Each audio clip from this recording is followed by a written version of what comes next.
I think we're live now. Hold on. We are. We're live. Good evening, everyone. Welcome to the Truuu podcast. This is episode 8.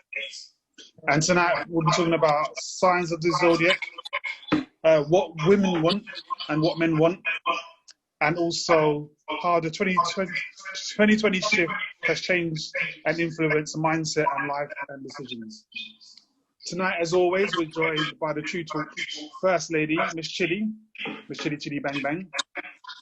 A man who needs no introduction, Mr. Truuu Talk himself, Ashley. We've got a special guest all the way from the USA in Miss Olivia, who's also a Taurian and she likes sticky fingers. And of course, myself, DJ Sticky Fingers.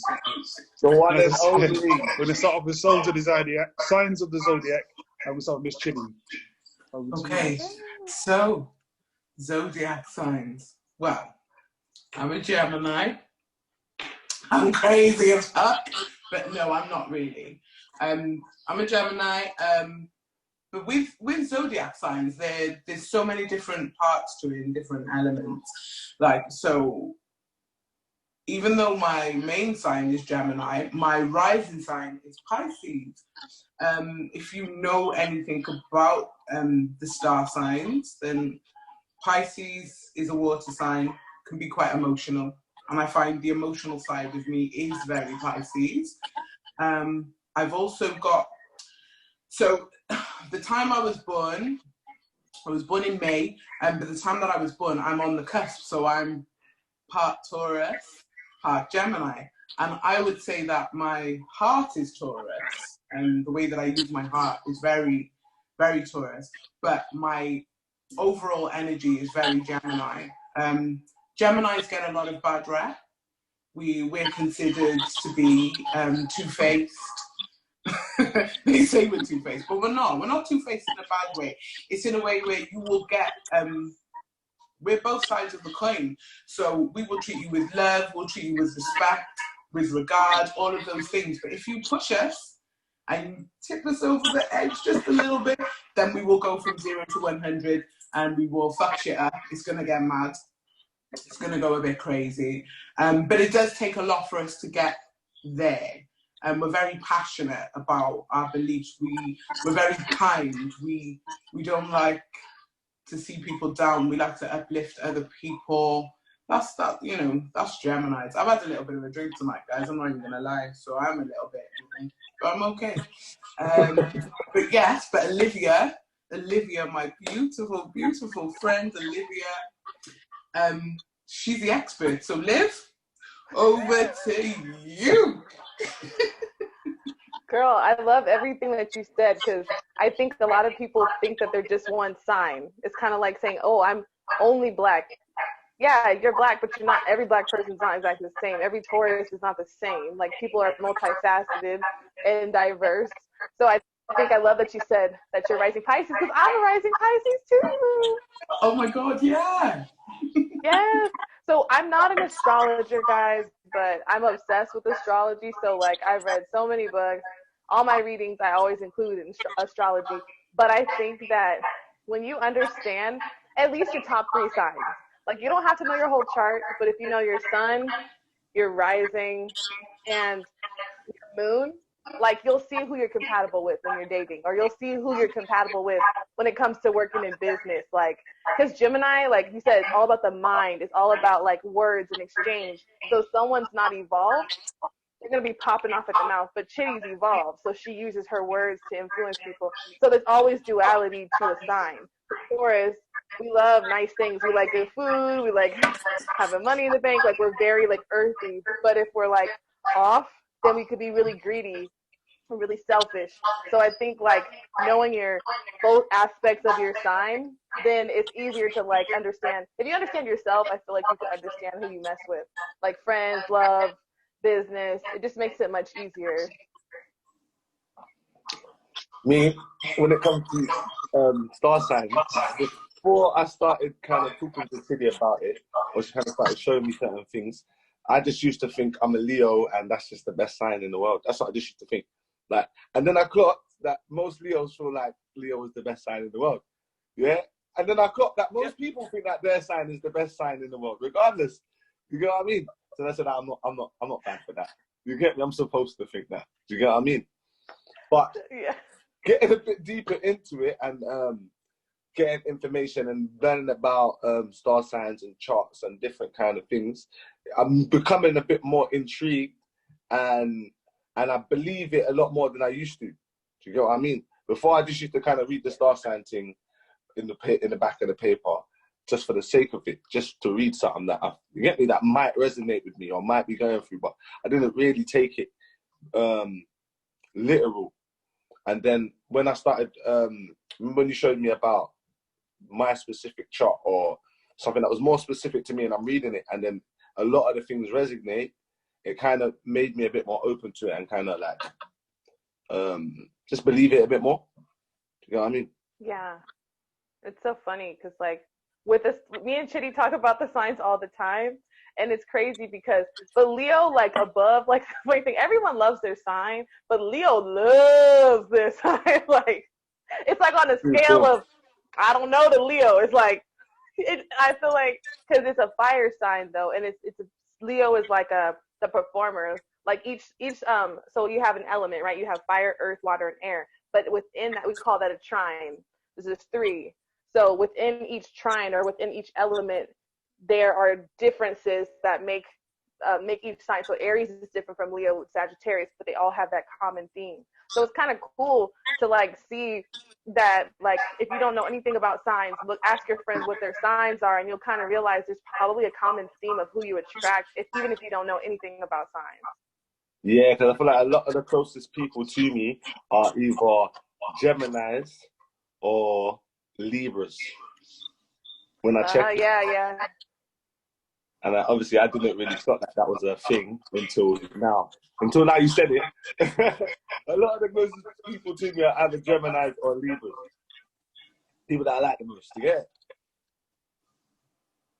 Yeah, it's crazy. It's just air and fire, they work really well together. Like earth and water work really, I mean, it's not about like so cut and dry, but I feel like a lot of the times people put a horoscope in a magazine, and the thing is we all want to learn about ourselves, whether it's numerology, astrology, if it's like a quiz or a love language, we all really want to know about ourselves. So I think it's just a healthy way to like all of your relationships, or to love yourself more. And it actually can help you get money. It can help you in relationships. Like it's kind of like a cheat sheet if you understand it.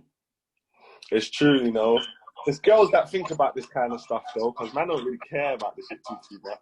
Like, not to say that I don't care about it now, but what I'm saying is men don't really think like that. They're not really thinking that deep. We kind of think more surface, more than like so internal. But I feel like if we think more internal, yeah, and we connect with ourselves more spiritually, we'll just do better overall. I feel like that's a lot of men are lacking that spirituality. I think that would help. Sticky, what do you think?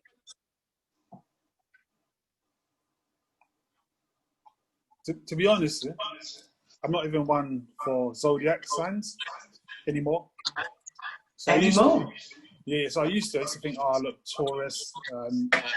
What's that happening? People would say, oh, you do such things because you're Taurian. And I think, is it that I'm doing it for that reason, or is it just how I am? Or is it, I can use it as an excuse? So, for example, if I'm being stubborn, someone will go, oh, because you're Taurus, so you're stubborn. But am I any more stubborn than a Libra? Do you know what I mean? So people that are saying it because I'm a Taurus, they're like, oh, that's why you're stubborn. Do you know what I mean? So I'm like, and like Chidi, for example, yeah, you're on the cusp of Taurus and Gemini, but then, like, if you're stubborn one day, someone goes, oh, it's because you're Taurus. But, you know, it might not be that. You might just be annoyed at something. You don't want to do something. You see what I mean? So that's why I'm borderline. I used to read it a lot, though. So before, like, Instagram, you know, you'd be in the bathroom, you know, in the office, and read, like, the magazine, Mystic Meg. You know what I mean? But now I'm just I don't know. It's not for me, personally. Nothing against it, ladies, by the way. Nothing against it. Watch what you're saying. Exactly. No, it's sorry, Liv, go on. Sorry. No, go ahead. No, I just think I get where Sticky's coming from in that aspect, because there have been times where I think, is this because of my specific star sign, or or is it the traits of my star sign, or is it just me as a person? But I think the more I've researched it, the more I've looked into it, the more I've realized I live up to a lot of my traits from the Taurus side and from the Gemini side. And especially when it comes to being in regards to being compatible with people, like Gemini and Cancerians, they don't really, there's always a lot of conflict between Gemini and Cancerians, because Gemini people tend to not put up with people's shit. So gangsters, they're gangsters. Like Gemini, we don't give a fuck, and that's why we get a lot of bad rep, because people are like, yeah, actually, hey girls, you look good. Hey Mills, hey Nadia, what? Yeah, but it's like, what's going on? No, they just look good. I just have to acknowledge that they look good. I didn't see her. Hey, you get me? They showed that something happening. Shake that. You look good, late, but they look good. Very yeah, no. Sorry. But no, as I was saying, Geminis do get a lot of bad rep. But the thing is, with Geminis, we don't put up with people's shit. If we see it, we spot fake people from a distance. Do you know what I mean? It happens quickly. One thing I love about Gemini is you can't convince them. Yeah, you can't convince them. Like once they've made their mind up, yeah, that's what they're on. There's no persuading them. There's no nothing. There's no middle ground with them. Yeah, what they do is what they do, regardless if you like it or you don't like it. And I've learned a lot about Geminis, because my daughter's a Gemini, along with a lot of my closest people. But my daughter's a Gemini, and she don't have none of it. You know what I'm saying? It don't matter what I say. I can be serious. If she feels some way, she's going to act how she feels. You know what I mean? Yeah. I respect that about you guys. Definitely respect that. Yeah, it's like, so we won't put up with the bullshit of other star signs and their traits. And Cancerians, I've just found throughout my life, they tend to really lean, especially if they're into star signs, they really lean on that, and they say, oh, it's because of my star sign why I'm such an asshole. Oh, it's because it's part of my trait, But no. You're just a dickhead. Please don't try to cloud my judgment. Don't try to manipulate me, because that is one thing with a Gemini. If anybody tries to manipulate a Gemini, we will play the game. We will play along with you, and we'll keep going and going and going, and then it'll be like bam in your face. You won't even see it coming. It's going to be crazy for you, and the Gemini will enjoy it, because you've tried to manipulate the Gemini for so long. They've gathered this information. Gemini, we're very much in our, yeah, and we're in our own heads. We spend a lot of time in our heads. Cancer's all here and Gemini's all here. So Cancer's like, I feel about everything. I feel this, I feel that, I feel. And Gemini's like, I'm smart. So you might make a decision, a head over heart decision, because you know it's the best for you. And so they make not all of them, but sometimes they'll make heart over head decisions. So it doesn't make sense. It's kind of like, I don't get it. That type of thing. It's like a misunderstanding. We clash big time. And it's just like, so for me, as a Gemini, being my Gemini sign being very dominant in my personality, I fuck with fire signs. Fire signs are my people. My Leos, my Aries, Taurus, all of you. You lot are my people. I love you all, because you're just real. And do you know what? Like a lot of people, there's a lot of star signs, they can't tell me shit. Like if they're talking, I'll listen, and then it's just my mind just trails off and I'm not even paying attention. But fire signs, they grip me. I will listen. Like Nadia. Nadia's an Aries, and me and Aries are gang. We're tight like this. All my bestest friends, my closest friends, the only ones that I listen to are Aries, Because Aries is just what you see is what you get. They're very grounded, they're very honest, their hearts are big, but they're very passionate about the truth. And that's why I will always listen to a fire sign. Same with Leos. Leos can come across as arrogant, can come across as rude sometimes, but they have your best interests at heart, and they will, when a Leo's telling you something, like, Leo ain't got time for no one. Leos are the most selfish star sign in the zodiac. So if they're giving you their time, and they're giving you their energy and their advice, then you know it's coming from a real place. Because they ain't got time for that shit. Do you know what I mean? You know what? And they like when you talk about them as well. Of course they do. They love that shit.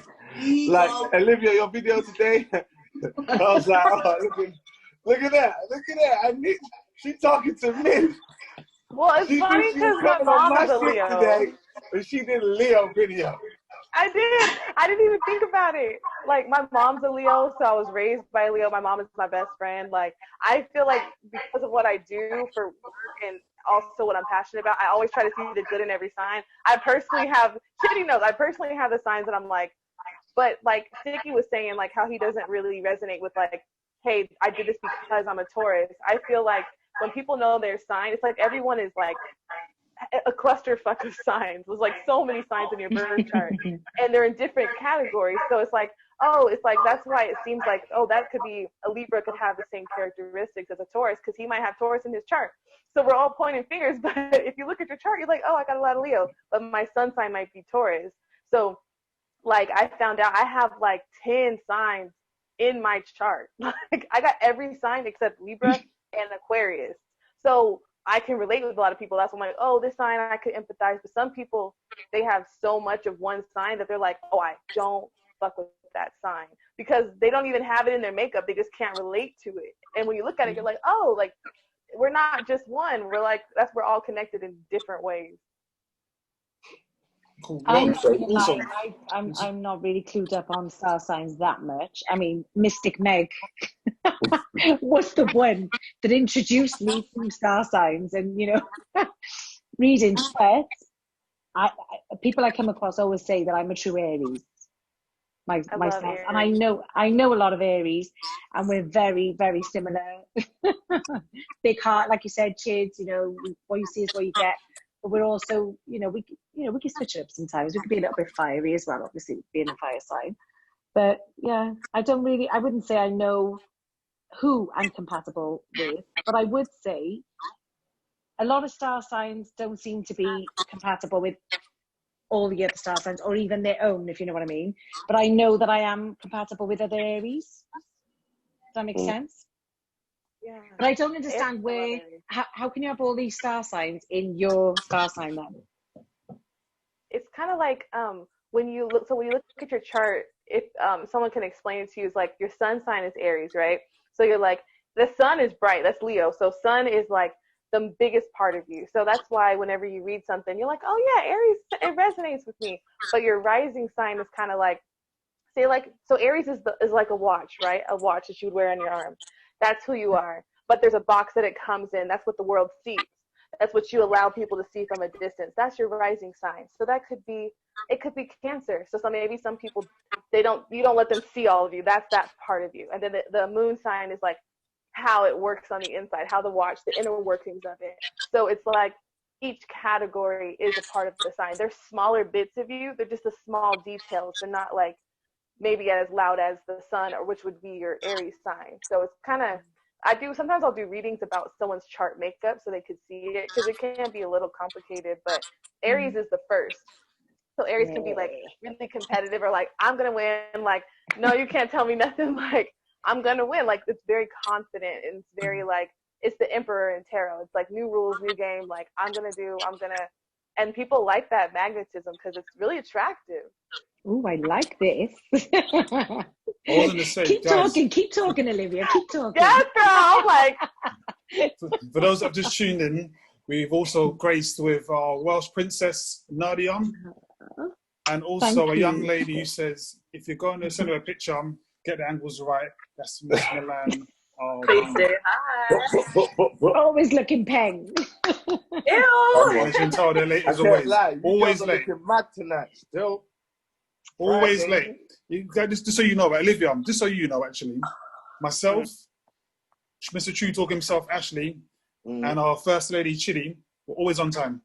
Always. Glenn, Nadia, not on time. Just to put it out I there. didn't know. I had to I'm scroll. late in life I'm not gonna lie, generally. Nadia is always on black people time still. That means she's part of the family. That just means she's part of the family. Always. It's the fashion to be late. Come on. I love it. But so Milan. What star sign is Milan? I don't even know. We figured your star sign out. Aquarius or something. Can I just say something? I guessed Milan's star sign the other day, and it was because of we were talking in the group chat, and it was something she said, and she said it, and all I heard was my brother. That's all I heard. And my brother is Aquarius, and I said to her, "You either have to be Aquarius or Virgo," and I was right. She was Aquarius, definitely. Yeah. She's my brother, but just a woman, definitely. Yeah. I love it. Milan, talk to us. Aquarius. So, I don't really know much about other star signs. To be honest, I don't know anything about any star sign. What's the star sign with like the two scale things? Libra. Libra, yeah. Maybe it's not a Libra I'm thinking of. What's the one and they're literally like they're just like two things? Gemini. Is that in May? Yeah, that's me. Yeah, Yes.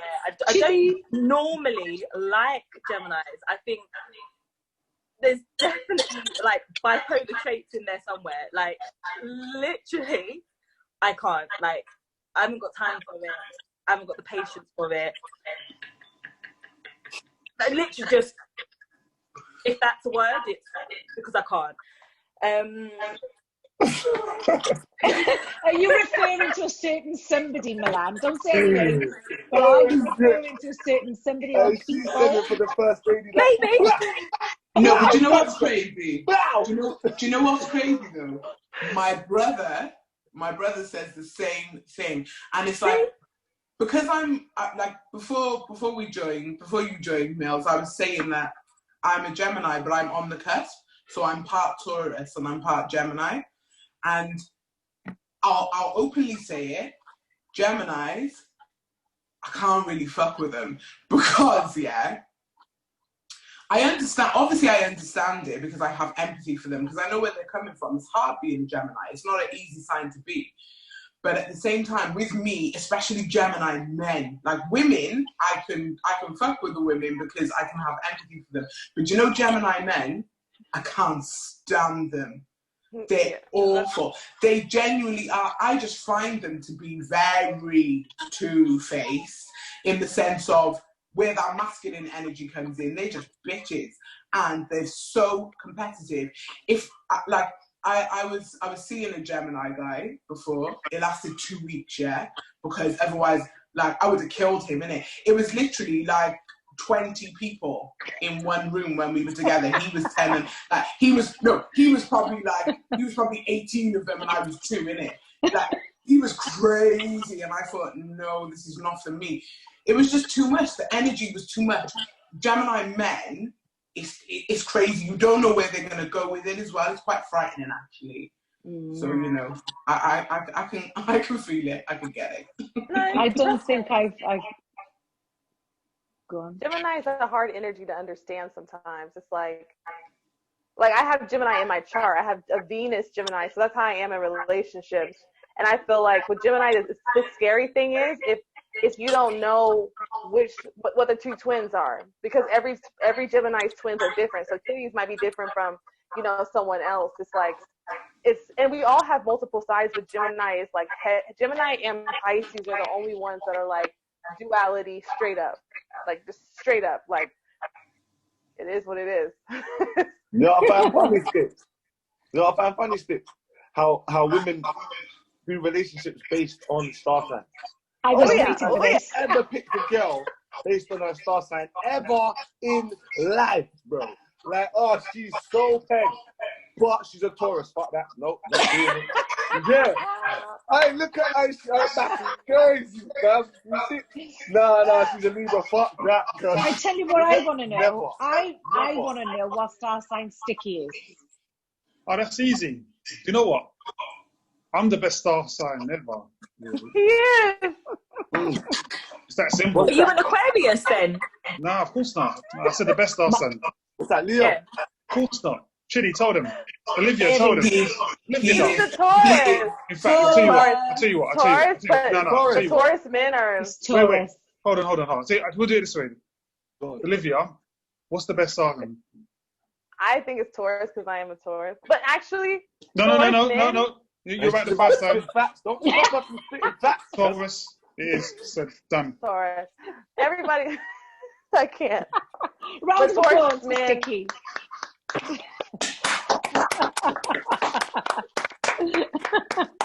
Big Sticky, what are you talking about? Am I part Taurus then? Because my birthday's April the 6th. I know I'm a true Aries, but how does it work? Aries. How do you mix You're with other Aries. star Aries signs? is. I love Aries. I gotta see your rising. You're not even I want to see Nadia's rising. I think I did Nadia's birth chart. I think I did it for you, Nad. I'm sure I did. So I will send it to you and we'll have a discussion about it and I'll explain it to you. I did Ashley's. Ashley's rising sign is a Gemini. Makes sense. I want my one done. I'm Yeah, going to. 80 I'll pounds. do it Still, for 80 you. pounds. 80 pounds. I'll do it for free for my Millie. I love Milan. She reminds me of.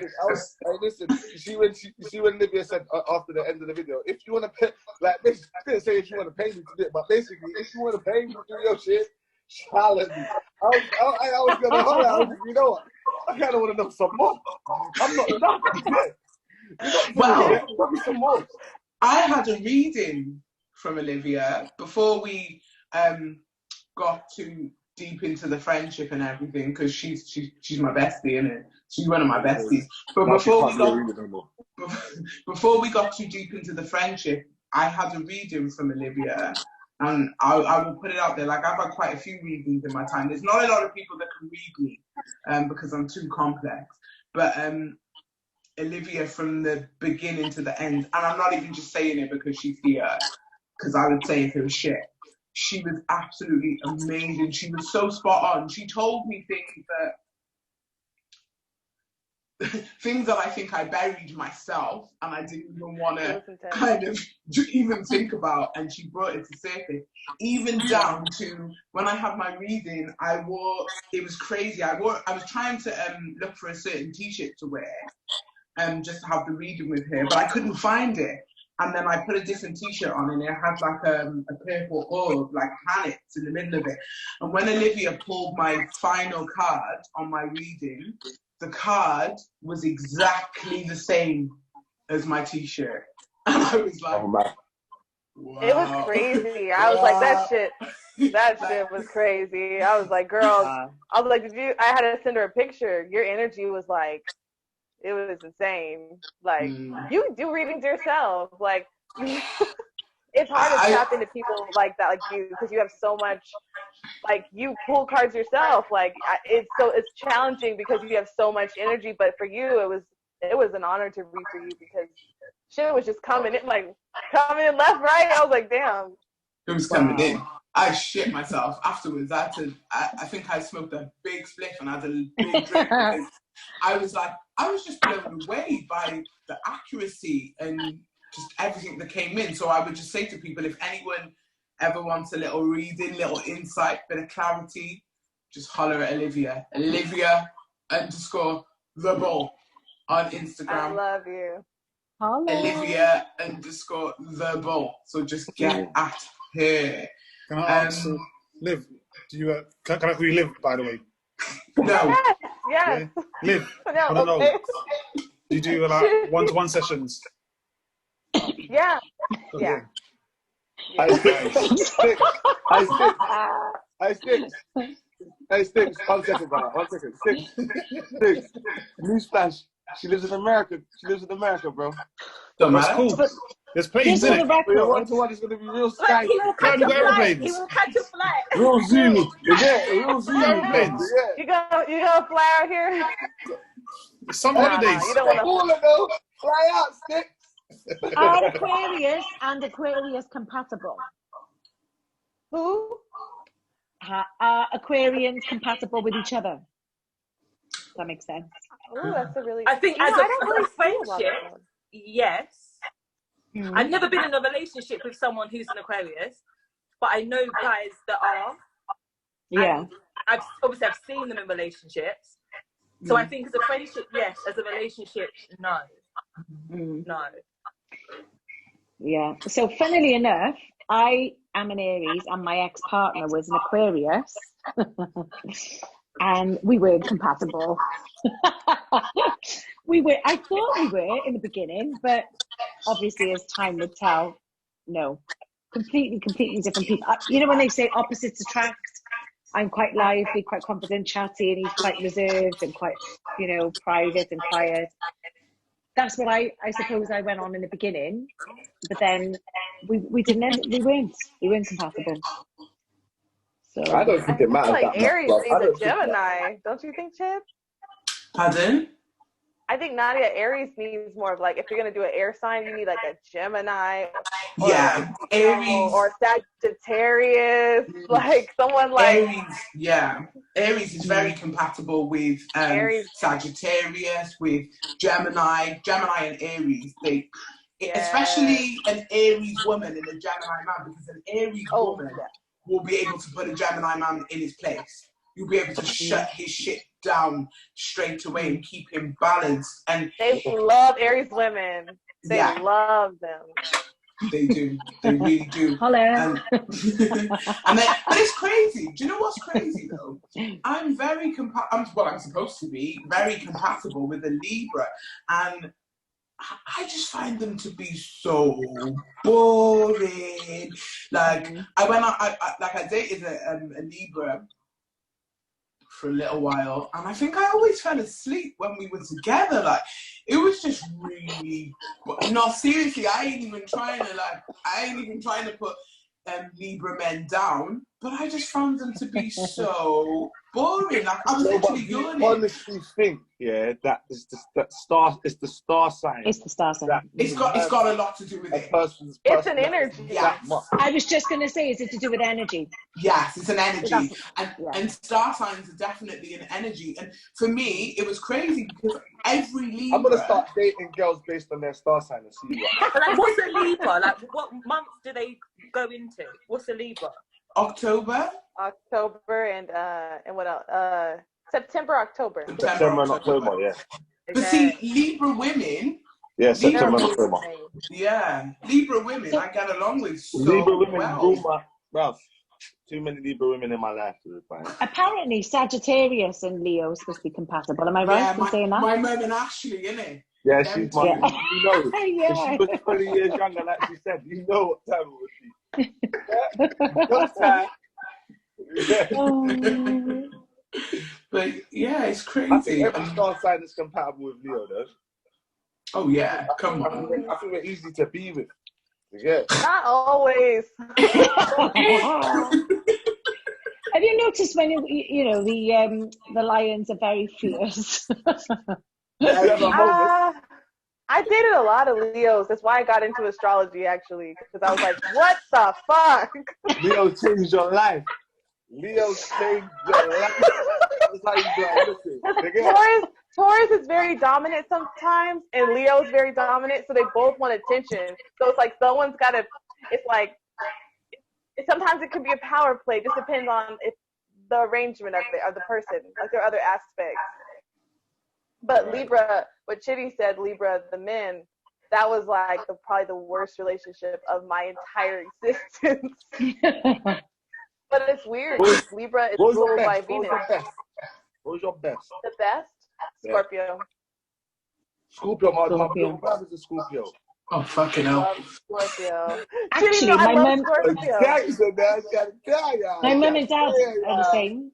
They're Scorpio, and they're together, and they've been together for, I don't know, 40-something years. Wow. And they're both Scorpio, and my brother's a Scorpio.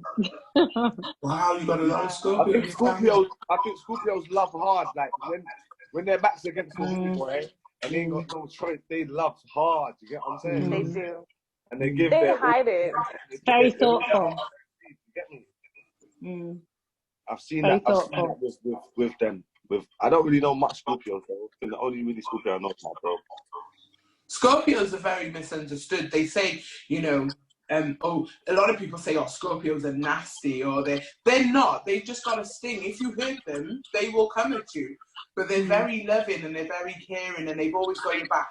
That's what I find with Scorpios. And they see the truth. Yeah. Always. They make bare mistakes, bro.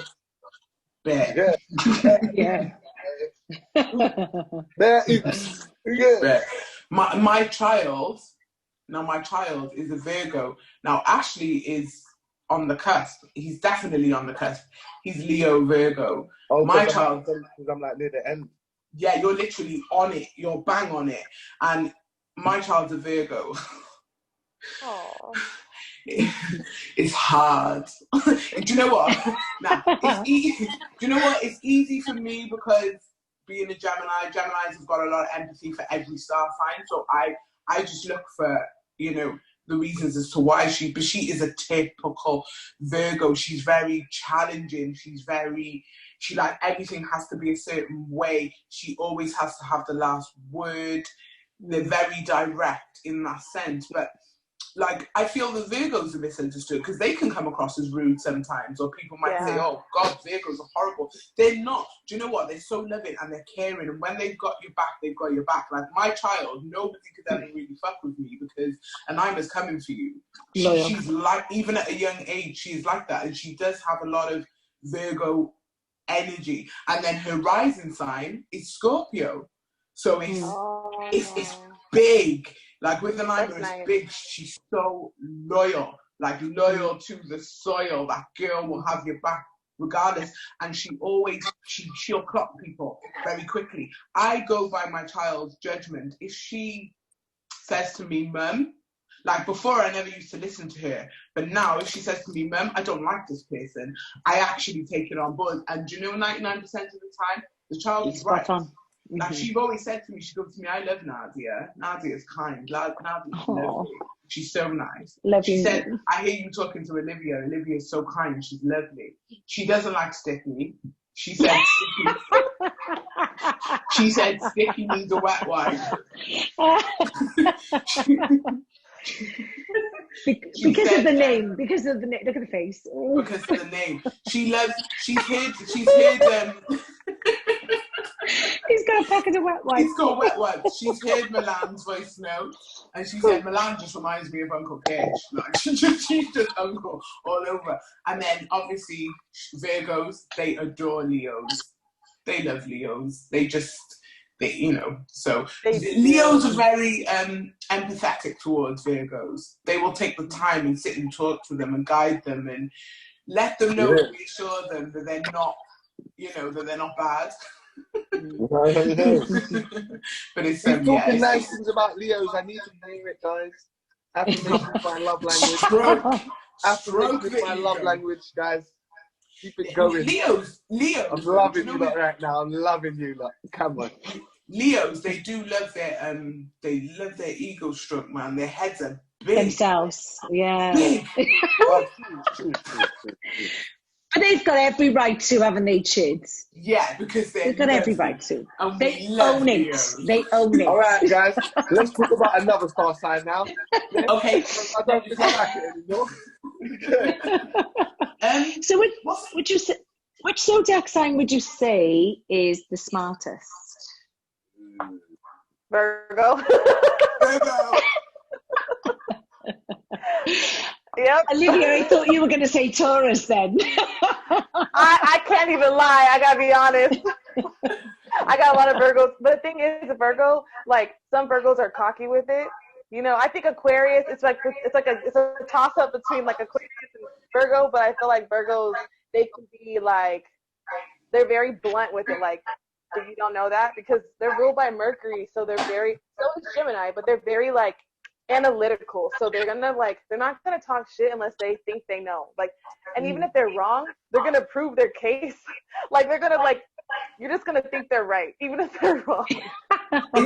They're gonna bully you until you agree, basically. Yes. Yep. Yes. Exactly that. They're chatting shit. You just don't want no smoke. They're like, yeah, you know what? You was right, you know. Yeah. Yeah.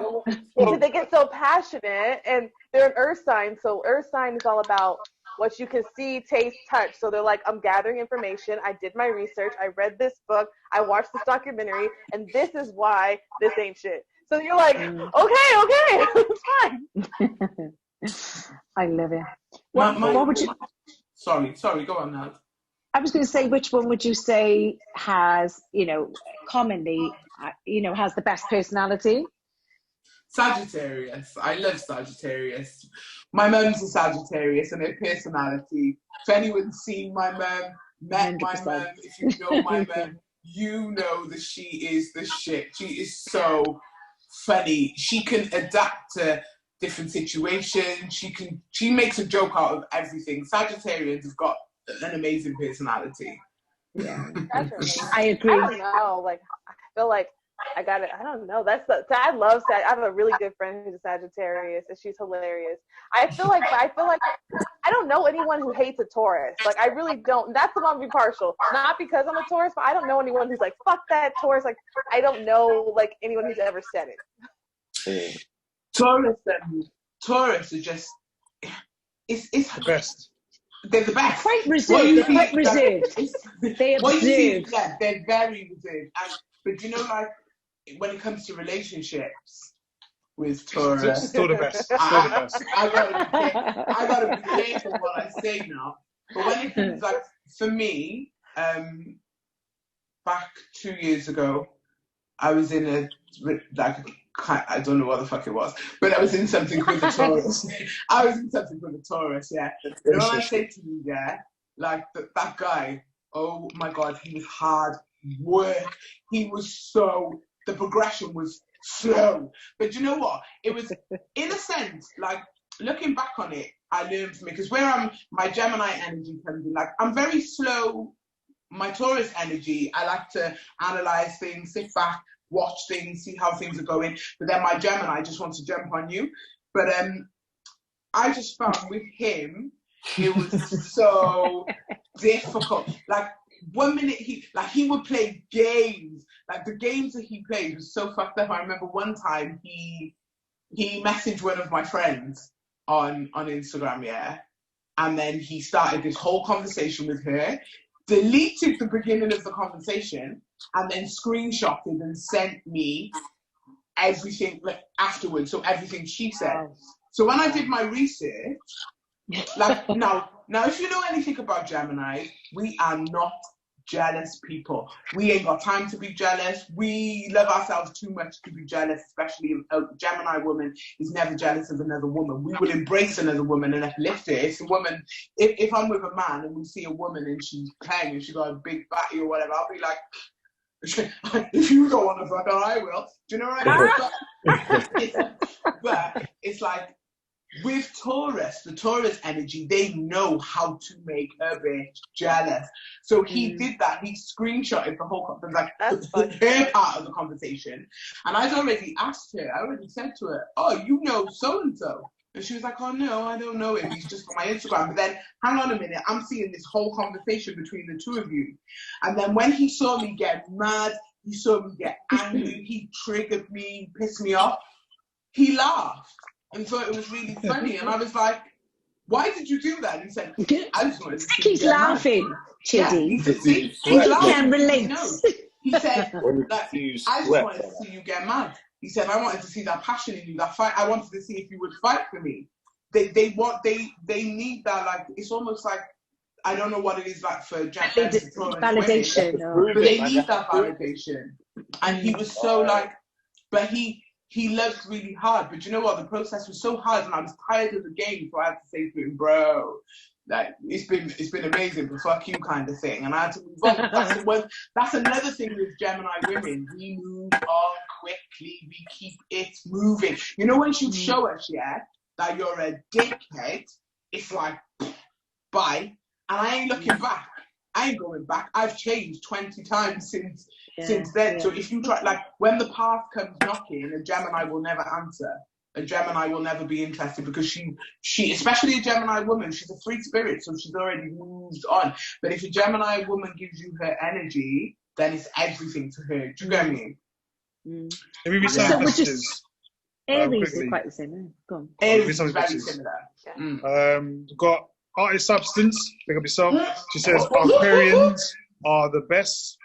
Relly 365 says hello everyone. Miss Pinky 19 says big up Geminis.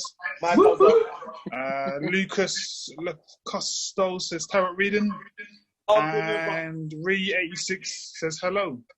Hey Ree! Hey Ree! This one from Anonymous, which is not actually on the screen, I'm just telling you, says Tauruses are the best. I think that's my brother. Actually, it's made up. I'm saying it, but it was sticky. So, guys, I mean, obviously, so the topics for this evening. Let's talk about it. Yeah, I'm ready for this one. Wait, hold on. Are we going to start a new topic? Yes, I was going to say, should we start a new topic? Should we do it at 11? Pause the Insta Live, because it's almost an hour. Okay. Yeah, so we'll start a new topic. Huh? I know what we're coming back with, Sticks. We're going to talk about what men want. No. We're starting off with what? What women want. Men want. What women want. What women want, yeah? What Sticky wants. That's what we're going to be talking what about. Sticky wants. Oh, what does Sticky want? So you're not ready what I want. Olivia, what are you saying? Right, so guys on Insta Live. Guys that went Insta Live, give us literally 1 minute. Bro. Let's talk about sex, baby. Let's talk about you and me. Let's talk about all the Guys on Insta Live. Before we do the star sign conversation, what star sign has the best sex and which star sign has the highest sex drive? Gemini! Oh, listen! Aries has the best sex. Aries has the best sex. Aries has the best sex. And who has the highest sex drive? What? What star sign has the highest sex drive? Gemini. Aries. And the best sex drive. And the highest sex drive. Didn't you just see how I came in with the song? Let's talk about sex, yeah. baby. Aries, yeah? Bit of a giveaway. You look so innocent, but I see you. I see you. Somebody recently said that to me, you know, Ashley. Somebody very close to me said exactly the same thing this week. You look so innocent, but I'm figuring you out, and there's a lot more to meets the eye. I'm trying to tell you. Just so you know, Tuki Mundo says Gemini, and Relly 365 says Pisces. Oh, Pisces. Oh, Pisces. Oh, I forgot. Yeah, Pisces is sensual. Pisces have you, like, forgetting who the fuck, like, you are, what your name is, where you at. Pisces are nasty. Swimmers. Wet. Pisces, you'd be like, What is that? You know what? Licky, the Jewish what? Remember that? That's the Pisces. That's the Pisces. They'll eat your ass.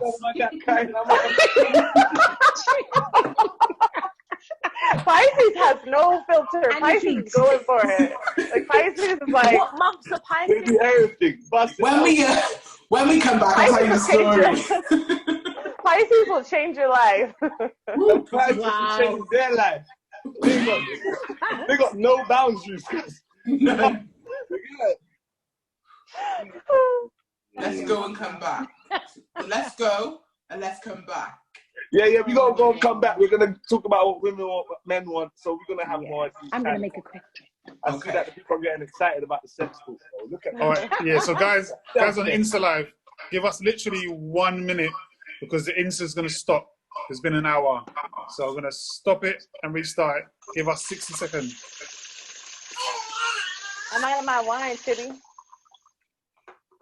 That sounded crazy. I'm drunk. I've been drinking all day, guys. Like, seriously, I've been sipping like I'm out. I thought I was in a club at one point. It was really bad. I'm about to light up. Shit. I gotta do shit after this. It's still a daytime. Oh, yes. Oh, yeah. It's only 2 o'clock in the afternoon, isn't it? I gotta go to the store and shit. I've never been to the store This before. is crazy. It's just things I want to experience. I want to go to a store. I want to go to a mall. I want to go. We need to come and visit. We need to come I've and only been visit. to a shop and you get me? Actually, I had a dream last night that I was in New York. Whoa. That's where you Really? are. Yeah. And I was doing this singing audition, and I was with this new boyfriend, and his sister was there. We had a big bust up, and I left the hotel with just my bag, left my suitcase, left my charger, left my makeup, left my and I couldn't remember the hotel. I couldn't remember the name. Oh I was my like, god. That sounds like Have a you been to nightmare. New York? It was. Guys, we're back, yeah? We're back live. Okay, hey, we're back. We're back. We are back We're back and we're better. live. I wish I could see everybody on the same screen, but for some reason it won't let me. Are you using your phone? Yeah. Yeah. You can only see 4 people. Yeah. Before I can. So so this is part 2. Where's Second Lydia? hour. The Let's magic get comfortable, hour. girls. Let's get comfortable. We shall are going to now discuss and talk about what men want. But this is what we're going to do. We're talking about what women want. Women. Okay, sorry, I'm really sorry. It's just more, Okay, so more what women, women want? there's more women. You Okay. don't outnumber us, yeah? You don't outnumber us, yeah? Okay. So take the floor. Okay, so what women want. So before we actually go into it, can I just say that me and Olivia did an amazing discussion the other day for Olivia's YouTube page. I will be putting up a little snippet, a little sneak peek on my page of that discussion. Just a little tiny bit, only a little bit, just so you can just get your feet wet. And then I will put the information and the details, the link in my bio. I've always wanted to put a little link in my bio. Now's my chance. So I will put in that up. But it was an amazing discussion, and it was titled "What Women Want." And I spoke to a couple of my male friends about it, and they said, "I bet you were just bashing men." But honestly, we weren't. It was we really weren't. Like, we were really open and honest, and it was so beautiful. And we're grown, so we ain't gotta really. We're not gonna publicly cuss men, because we're not gonna do that shit, because we're grown. But when you've got a little 5 minutes, I will put it up. I will beg Ashley to repost that shit on the Truuu Talk podcast page. I'll pay him a little tenner so we can do that. And just go and take a look, because it was really, really interesting. It was very interesting. So, what? Wait. Can I jump in there quickly? Of course you can, love. You mentioned the YouTube page. Yeah. Olivia, do you want to tell everyone what the YouTube page is? Yes. What did you say? So do you want to tell everyone what the YouTube page is?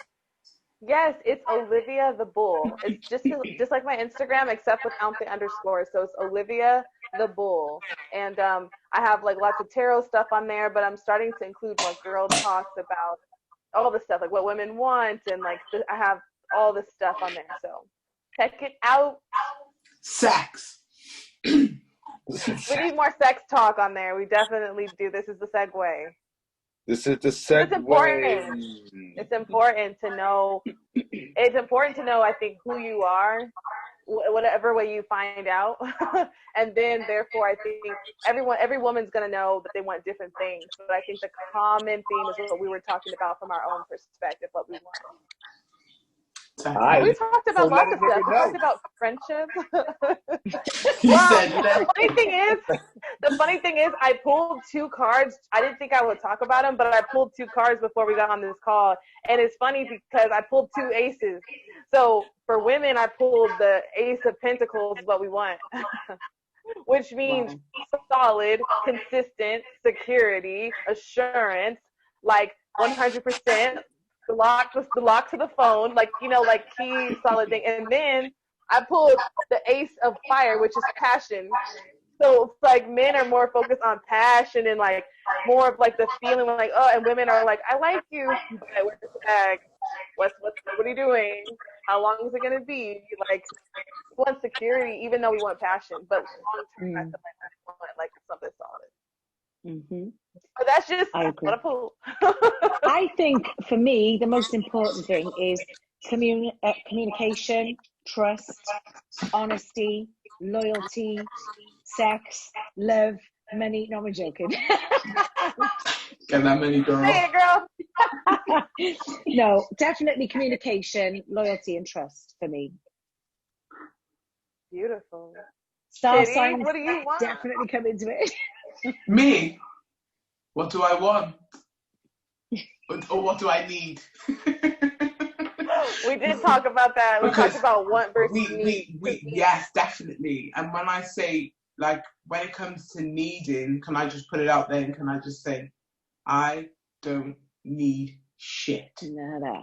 We don't need nothing. Because, you know Word. why? Because I got everything that I need. I'm everything that I need. Yes. But if I want you, yeah, then it's a game changer, isn't it? Because I don't want nothing, really. But if I put it out there that I want you, or I show signs that I want you, then it's for real, isn't it? It's not. I think we get to an age where, like, I've always played games, and I'll be honest with you, because you're a gang, and I'll tell you, like, I've always played games when it comes to affairs of the heart and stuff. And it's not because I don't set out to go around hurting people. It's just that I do it. I went through a stage where I just wanted, I'd say, like, do you know what? I'm going to hurt this person first before they hurt me. Because that, I think it's just to do with, like, past traumas, experiences, and whatever. But I think you come to a certain time in your life where you actually think, nah, do you know what? The game is boring now. It's time to stop. Let's be honest with myself. You know, and I think once you do that, it's quite easy to figure out what you want. It's like, for me, all I want is just, like, somebody who knows where they're going in life. Do you get me? Somebody who's got goals, who's got aspirations, who's got a vision, they just know, and they know themselves. It don't matter if you ain't got, like, loads of money. I don't give a fuck. I got my own money in it. And, like, if you ain't got money, I will help you. That's just how it is, and that's just who I am. But it's like, if you don't know where you're going in life and you haven't got a vision, to me, that's very unattractive. I don't like people who talk a good game. Like, there's a lot of people talk a good game and they're like, yeah, I'm going to do this, I'm going to do that. But then you just look at them and you think, but you're not doing anything. You're not moving, You're not progressing. You're not even changing as a person. You're actually there and you're just stuck. I don't like people who are stuck. I like people who are moving, who know what they want to do with their lives, and people who have got, like, you know, men who have got their family orientated and just those kind of things, and they want to work and they actually want to get up and do something. It's for me, they're the main things. And friendship. They have to be my friend. If we ain't homies, then fuck you. I can't do it. It can't happen to me. So yeah, that's pretty much it, really. I was going to say, do you think most people play games, though, in a relationship nowadays? Do you think? Oh yeah, 100%. I was saying on the discussion with Olivia, this generation scares me. I've been too scared to even connect with somebody in this generation because it's weird, isn't it? Like, the things that people are attracted to, I think people are very superficial. They're very attracted to the outer shell. And the outer shell of 99% of people these days is very fake. It's not even real. You went and bought that. Do you know what I mean? Like, I think when something is when something's authentic and when it's real, you can't buy that. There's no amount of money in the world that can purchase authenticity. Do you know what I mean? So it's like, and I also find as well, for me, because I'm a very open person, free spirit, and I'm very honest about who I am and things that I believe in, I find that people are scared of that. It's almost like they don't like it when people are real, or they can't accept it. They don't know how to handle it. So I'm the type of person, it takes a very special person to be able to handle me and to be able to absorb me for who I am. Yeah. To back that shade, we had a similar conversation before, didn't we? And I said that I think a lot of men feel quite intimidated by a powerful woman. You know, a woman that's got her shit together. You know, she's got her own home, her own car, her own career. You know, I think a lot of men feel a little bit intimidated and think, well, where do I fit into all of this? And what can I bring to the table? I think it can be quite difficult for men these days to enter a relationship. And then I find, from my past experiences, men that have come into my life, not many, but there have been, you know, one or two, they seem to be quite competitive and guarded, and that's why they tend to play the game, because they don't want to get hurt. They think I'm quite full of myself, and but I'm not. You know, I am quite shy, even though I can be confident. I am quite shy in a relationship, you know. But I think from experience, I would say that anybody that I've sort of come into contact with feel quite intimidated and quite. And it's not what I like. I don't like that. I love confidence. It's so unattractive. But this is what I'm saying. But I was going to say, I was going to touch on what you just said there when you said about, you know, people looking at, like, men looking at it as competition and stuff. This is why it takes a special man. He has to be confident. He has to be able to use his voice. He has to be able to, like, for me, yeah, like, I like a dominant man. When I say that to people, they're like, how the fuck do you like a dominant man? You're a dominant, like, you're so alpha female.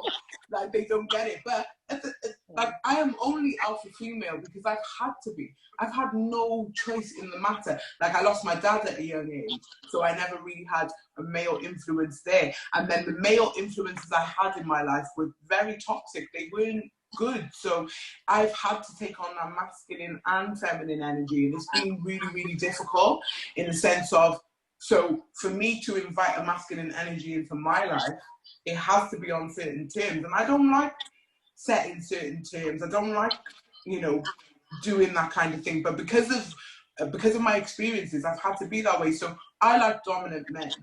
But when I say dominant, I don't mean in the sense of you come and fuck me up. You get me? Beat me up and shit. It's not like that. But I like a dominant man who will tell me, no, Chizzy, you're wrong, and put me in my place and use it to uplift me and help me to progress.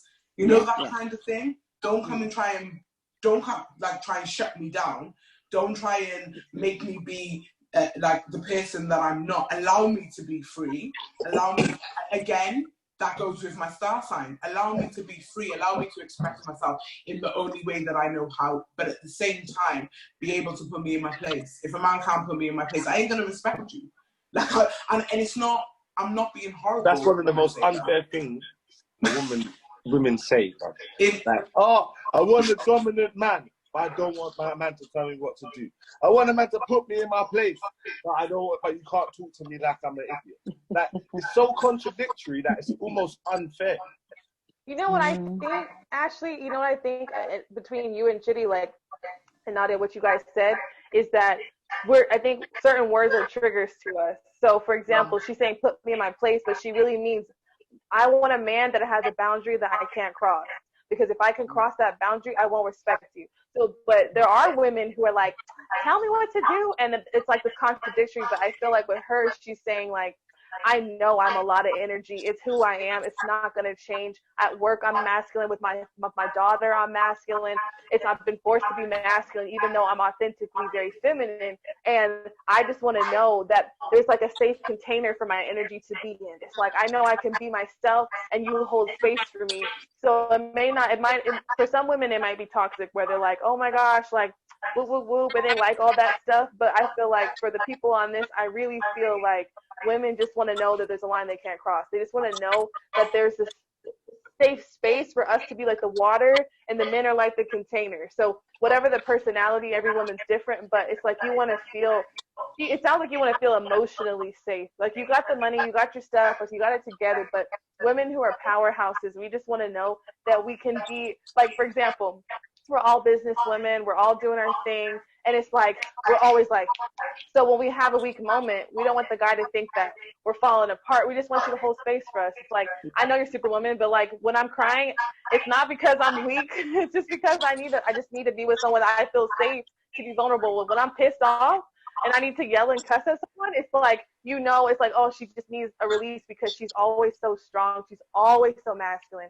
So I think it's so attractive when a man can see a woman like super fucking ambitious, like going after that, and then at home be like, or angry or sad or horny or whatever. It's like, and then to just be like, I got you. Like, just peaceful, just like, I hold space for you. Like, I think that's so attractive.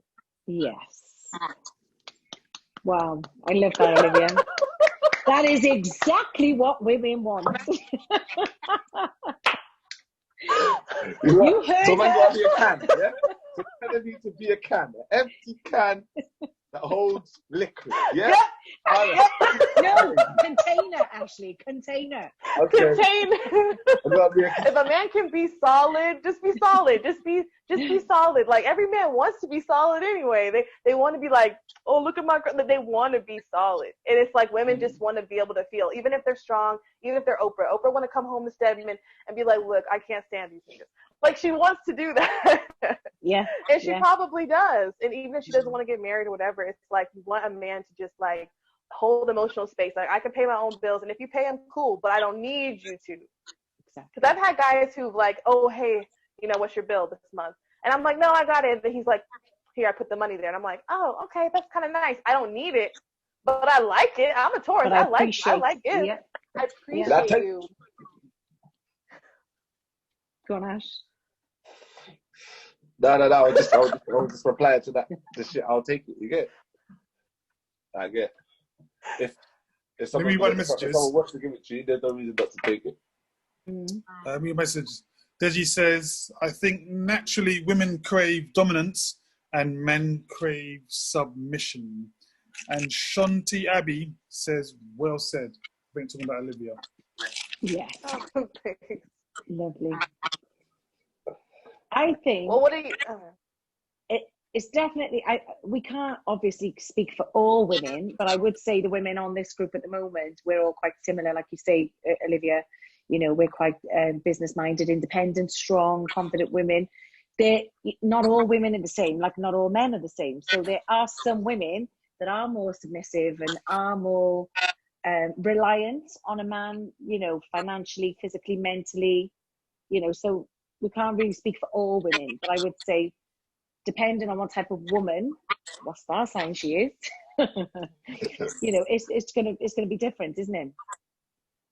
Definitely, I totally agree, and that's like when it's really important, I think, to know yourself. Like, you're an Aries, like you're naturally like Aries women. Like, there's like this, like every sign's got their like stereotypes, but like it's general. It's not so specific. But Aries women are like kind of like that like a butterfly that you want to catch. Gemini too, you guys have a similar, like, it's like very alluring. It's like, oh, I want to catch one. Like, if you can lock down an Aries, a Gemini, or a Sagittarius, it's like, whoa, it's kind of like this fiery, passionate, but it's like, once you get one, it's like, man, you're really lucky. It's like, but some women are very emotional, and some women are very like hard on their sleeve, and they want someone to provide, and it's like, it's different for every person. But I think it's really attractive when a man just, me and Chid, we talked about this. We said I think one of the most attractive qualities of a man, and this is just my personal bias, is to be inquisitive. If you don't know, ask. Hey, how was your day? Hey, did you change your hair? Hey, just ask questions. If you don't know shit, if you don't know nothing, just ask. And a woman will just talk, and you'll find out what she wants. Just ask her. Definitely. Yeah, true. I don't think there's any specific thing that any woman wants.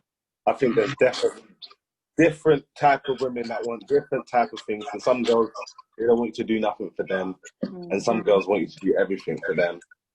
And you know what I'm saying? What type of woman would you go for then, Ash? What type of woman would you go for? To be honest, how I used to be, I'll be honest, how I used to be, I just kind of used to go for girls that was after me. So if you like me and you're onto me, you got a chance, you get it? So it wasn't like I used to sift through, I used to pick what my particular type of girl. I used to just be like, if this girl makes herself visible enough, then I'll give her a chance. Like, do you know what I'm saying? So it wasn't really even like I was picking girls for any particular reason, or I was saying I was this kind or this kind of girl I'm compatible with. I wasn't thinking like that. I was just thinking like, okay, all of these girls come to the end, they're all trying to get man's attention. Okay, which one? Okay, I'm gonna move to her. You know what I mean? Like that's just kind of how it was. But would you Now, say you kind of go for a certain type? I did have a certain type, yeah, because obviously I'm a professional person now, but I come from an environment which was very street, yeah. So I kind of felt like I needed a girl that was a little bit street, just so she kind of understood me. That's how I felt. So I used to feel like I needed to be with a girl that was a little bit street, that kind of understood the hood a little bit. So it wasn't too much of a culture clash. You know what I'm saying? That's how I used to think. And then I realized it's not really that. And I tried to be with a girl that was like not hood at all. And it worked for a little while, but at the same time, it was a little bit like I can't be myself. Because when I'm if a girl's a little bit hood, I can be like, "Oh, you're pissing me off," like allow it. And she's not gonna be like, "Get me," take it to her and be like, "Oh, you spoke to me a bit rough," like, you know what I'm saying? When the girl's got no hood in her whatsoever, you feel a bit like you can't really be yourself, can't really be too harsh, you can't really say what I'm thinking. I've got to say everything in a nice kind of way. You know what I mean? So yeah, maybe I wasn't really looking for compatibility like that. What about Sticky? Yes, Sticky. What's the question? What kind of woman do you want? And do you have a certain type? Olivia. I agree I would go for Olivia too. Can't argue with that one there, Sticks. Can't argue with you there, Sticks. What's the truth, Sticky? Come on, Sticks. Right, so I'm going to go left a bit. Right, so I honestly think that women don't know what they want. And I'll tell you why. I think there's... No, it's true. I think there's too many variables. So, for example, if you ask a woman, like it's Friday today, right? You can ask a woman, like, Chidi, what should you have for dinner? And Chidi will say, you pick. Right? Standard, ladies, yeah? Standard. You pick. So, you might say, oh, let's have a pizza. What did women say? I don't want a pizza. Nah, I don't want a pizza. All right, cool. Let's go for Chinese. Chinese. Cool. All right. Let's go for Indian. Nah, I had Indian during the week. What do you want? Oh, let's go for a pizza. The mind doesn't... Sticky, I gotta stop you, Sticky. No, wait. I got more. As I said, too many variables. Right, check this. If you ask a woman what her favourite thing is, so whether it be favourite shoes, favourite outfit, what's a common answer? Come on, ladies. What's the common answer? Okay, so depends where we're going. Perfect. It depends. So you can't win. There's too many variables if it depends. How can you win? How can we know what we want if it depends? Being We don't know what they want. inquisitive. How are we supposed to know? How are we supposed to know? It changes all the time. Basically, what they're saying is art every day. Because Chitty said it so well. That's when the dominance comes in. If you know you got an indecisive girl, we're having pizza tonight. What's she gonna do? That's right. And she'll be like, okay. And then she's gonna eat the fucking pizza. Yes. Ash. Exactly. Ash, how many times have you heard a woman say... Wait, how many times have you heard a woman say, no man can tell me what to do or what to eat? Don't tell me what to do. You're not my mum. I'm not gonna lie, yeah. I don't play that game with no woman in my life, bro. I don't play that game. I used to. But you see now, I've reached a level in my life where I'm like, hold on a fucking minute, yeah? I do everything I'm supposed to do. I beg you lot, give me some respect out this month. You get what I'm trying to say? I don't play that. I'm not as gentle with the women in my life as I used to be. You know what I'm saying? Can I just come back at Sticky on this one? Okay. So I think what it is for women, most of the responsibility is on us. So to make the decisions. might be wrong.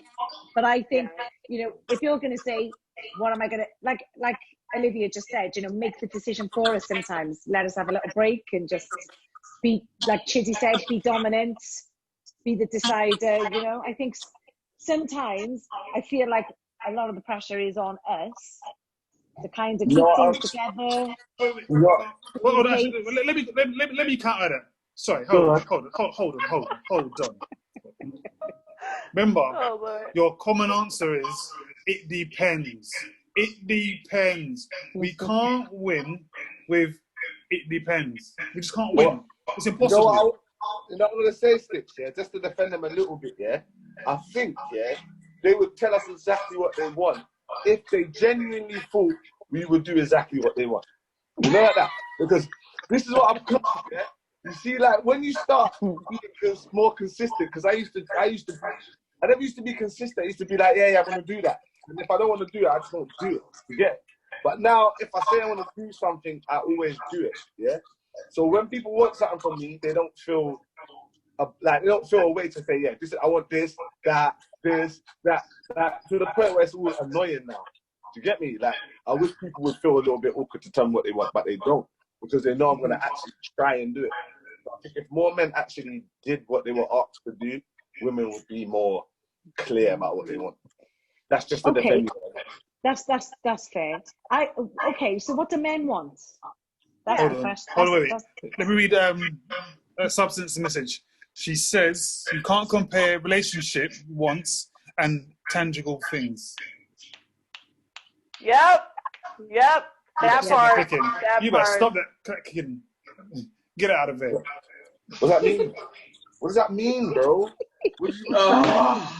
Like, what's that part? What's that? What does that mean? Explain that, because I don't get It means yes. No. I need a deeper explanation than that. What does that mean? So, you can't compare relationship wants with tangible things. But a lot of relationships are tangible things, though. So explain that to me. So for example, if how we said, Sticky, of course, as a guy, he used like dinner, like a surface example. Women, we were using emotional examples. We were saying, hey, when it comes to what we want, like loyalty, consideration, we said all these things, these emotions of what we want. So when it comes to emotions, be very inquisitive. But when it comes to surface level objects, like where do you want to go eat? What do you want to do? That's a really good chance to be dominant, because those things don't matter as much to women.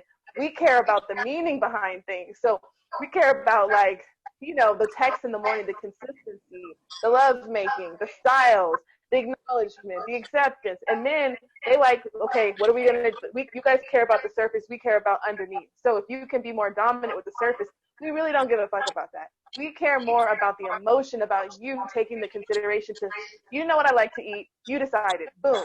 That's emotional off my head. So it's kind of separate. That's how I interpret it. But I don't know. Like, no, that makes sense. That makes sense. That makes sense. So the emotional side and the tangible things, that makes sense. Go on, Stick, because I know you want to chat some shit on the live. Some chatty shit. What was all that shit you were talking about? By the way, Stick, we'll have pizza tonight, Liv. Yeah, good. Make sure I'm gonna order pizza, and I'm gonna hashtag all of you. You're like, hashtag buy the fucking pizza. There you go. So check this, right? Olivia made some good points. However, get them sticks. However, I've kind of lost my train of thought. Olivia had some good points. However, shit, that's why. Olivia had some good points, but they weren't good points. But I forgot what she said. Liv, what did you say? She said about the emotional side. Right.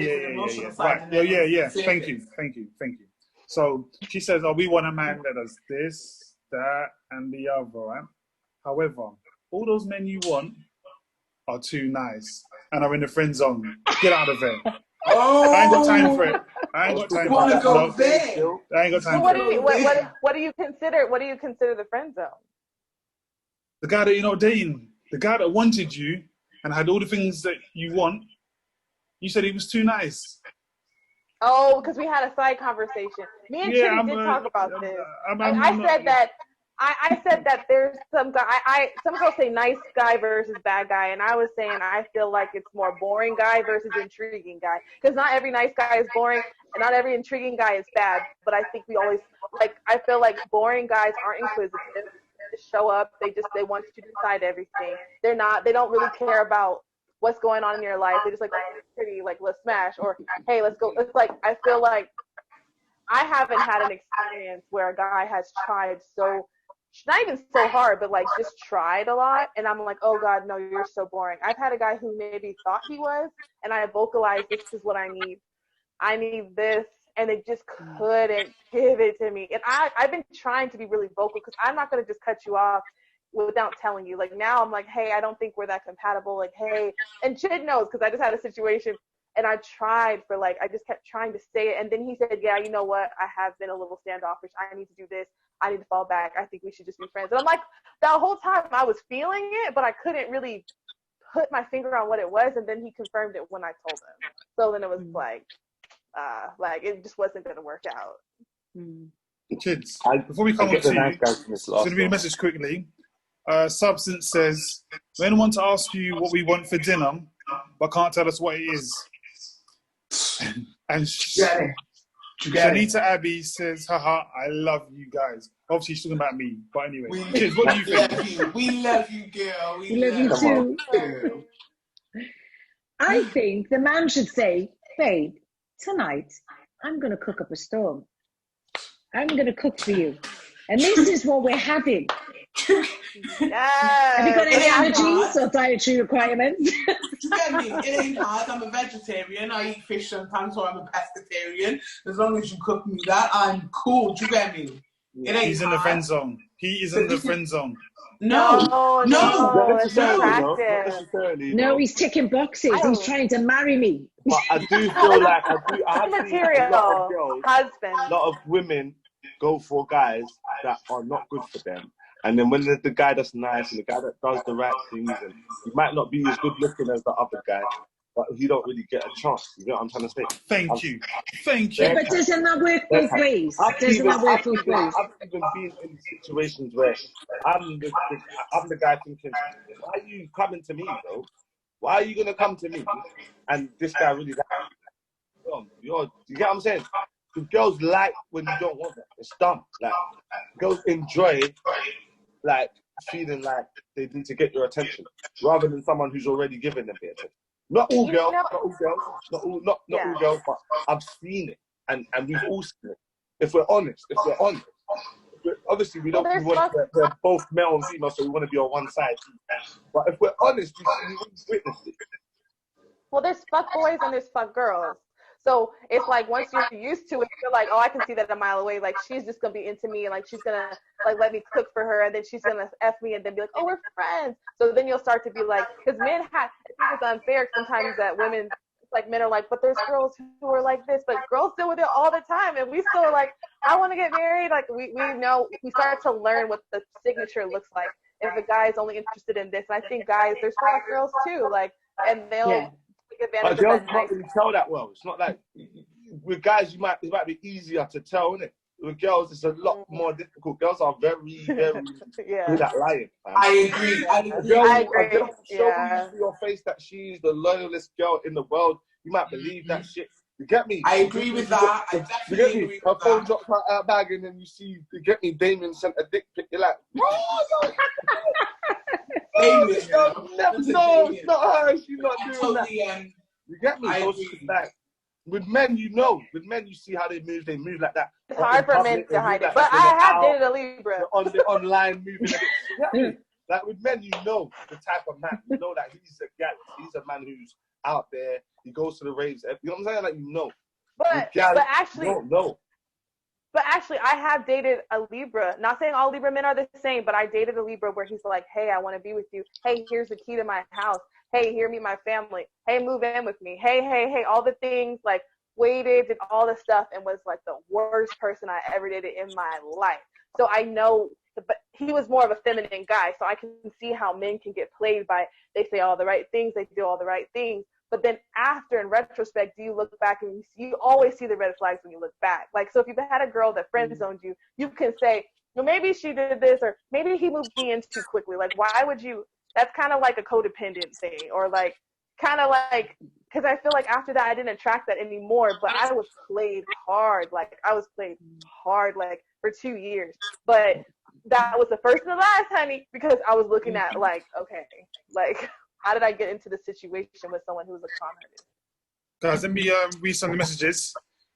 Share my Realistia, I'm sure I've said that incorrectly. Share my friend zone, a guy who cooks for me. Substance says, I agree, but give the good guys trouble and spoil the bad boys. Thank you, thank you. And Mr. 100 Likes says, send me the Zoom link. Tell Mr. 100 Likes. He's I'm not even going to say that. I'm not even going to say that. I don't want to beat him up. Yeah, I don't want to beat him up still. Tell him to check Mr. 100 Likes. Check your DM. Why are you bringing him in? Did I say you could bring him in today? You know what it is? No, I'm going to put it out there. I don't care. I'm going to put it out there. I got a soft spot for Mr. 100 Likes. Everyone does. Everyone does. Right? Everyone bloody does. I love Do you know what he's a chip of the old block, that's why, Ash. I get where he's coming from. So I'm going to say... You better be careful with that little boy, I'm trying to tell you. But can I just say that I friend-zoned a guy. I friend-zoned a guy for a whole year. 2, actually. I friend-zoned 2 in the same year. I had a ball doing it. But you know what it was? And I'll be honest, I don't give a fuck. You're all my friends. You get me? I love you all. The one guy... He used to bring me food all the time. I love food. We all love food. He used to bring me strawberries. He used to bring cook. He was a good cook. Cook. You get me? His cooking was on point. So he used to bring me food. He'd throw me. Say, if you eat into the kid, man's cook food. This guy used to drive far, to bring me food. I never slept with this guy. I never done nothing with this guy. This guy used to rub my feet. He used to do all sorts, And I never ever gave him the time of day. And do you know why? Because he was too fucking needy. He was like, he just got excited. And then do you know what? One time, I'm not even gonna lie. One time I did say, do you know what? I've been fucking about with this guy for a whole year. I've been fucking with his emotions, everything. Man cooked and everything. I thought, maybe this is DJ. Maybe I might give him a little sample. Do you get me? And then he was there, and he said, like, and I said to him, he came over, and I did the whole fucking dress up thing and everything. And I said to him, I'm gonna fuck you tonight, I'm gonna give it to you tonight. You're having it tonight, It's been a long time. Oh. He got so excited. Oh, it was disgusting. He was so like, he went in. He proper like, he tried to kiss me and everything. And like, man ate my face, And I said to him, whoa, please hold back. What's going on? And he said, I'm just so excited. It's been a whole, I felt like I was in Wayne's Rex Hale, He was like, it's been a whole year. Like, obviously, I've been fucking with him for a whole year, but we haven't done anything, and I'm just so excited. And he's kissing me, and there's been teeth involved, all kinds of madness involved.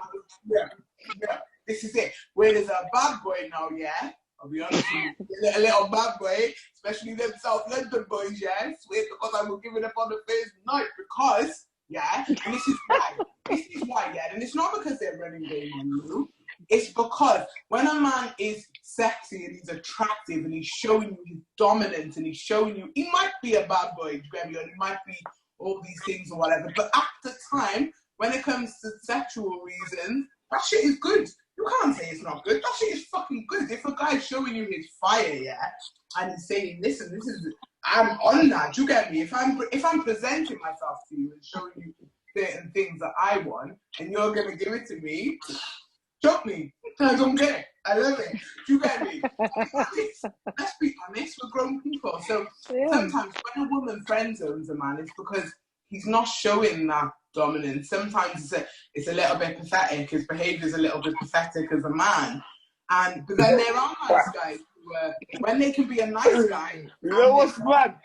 Bare man are gonna feel upset unless man's are real. Like only G's, like you know that man that are that about that life. You're not gonna feel no way. You feel like I know I'm that. You see, certain man are just not that though. What about them man there? Like what? Well, them man there. Ain't there That not? man there. Listen, I'm not talking for me, because I'm good. Like, do you get what I'm saying?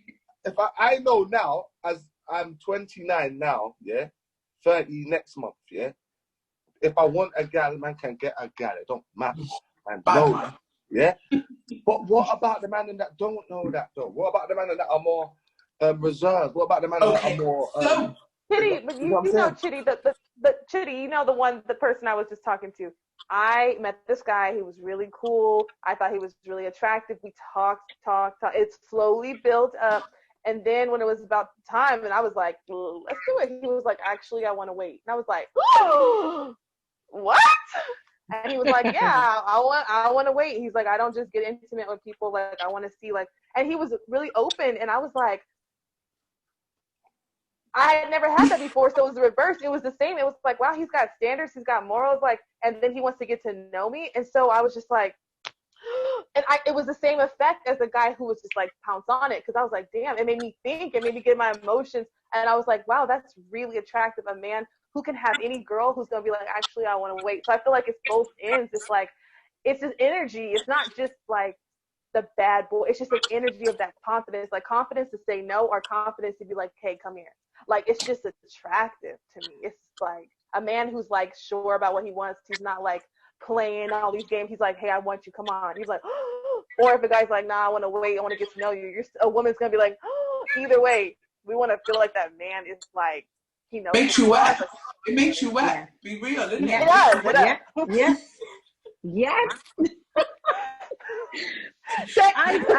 I'm gonna back that, because like I said, there hasn't been many men, but you know, I was in a relationship for a long time, 12, 13 years thing, and I never knew where I stood.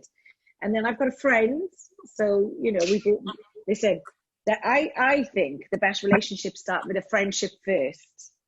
I think, from my personal opinion, I think you have to be friends first, and it definitely helps. But you know, this guy, he knows exactly what he wants, but he's got morals, he's got respect, you know. And like Olivia just said, one of those that says, well, no, actually, I'm not going to do that because I've got respect for you. Let's wait, let's take our time, you know how I feel. That's attractive. How long are you gonna wait for though? How long are you waiting for? I'm talking, this is before. He says to you, we're into the next phase now. Zin, don't wait. Waiting to exhale. I go tell you, it's not about, but it's not about the waiting. It's like, what do you mean? I'm not waiting.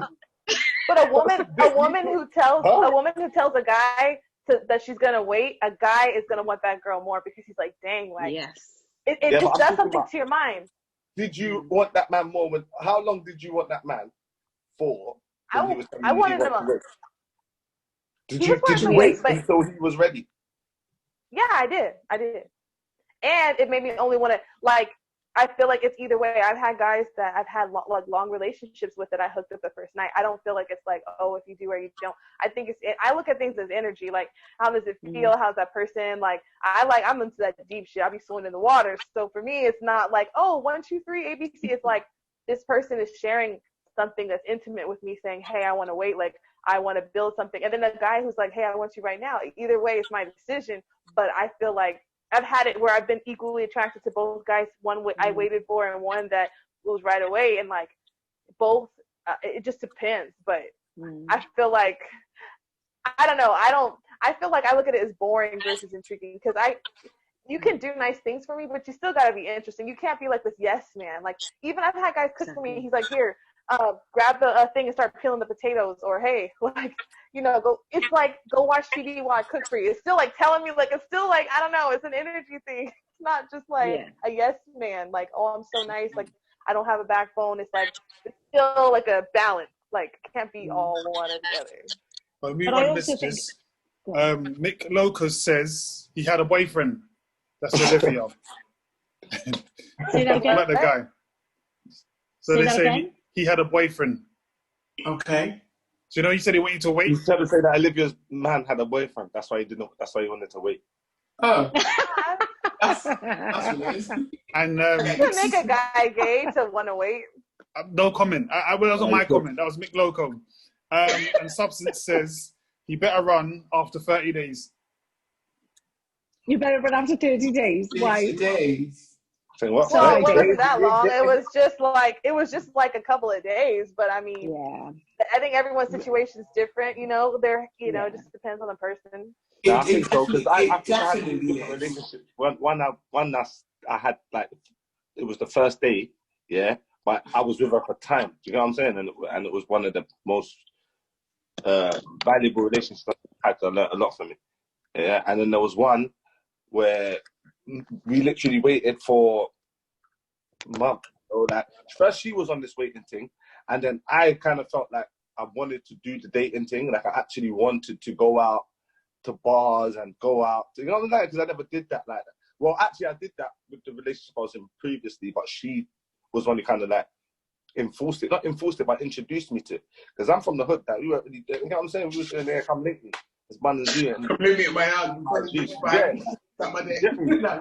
That's what it was. You get me? Like if we're gonna roll out, yeah, couple gal, we roll out. We go. You know what I'm saying? Like that's how it was. So there was really no intimacy like that. So this girl kind of introduced me. The first girl introduced me to intimacy, like without sex. Do you know what I'm saying? Even though man was to get me, we was having great sex, but I'm saying it was without us. Like she was like, let's build memories, let's do things. You know what I'm saying? So in the next relationship, I was like, I wanted to try to do that this time. So that's why I wasn't really fussed.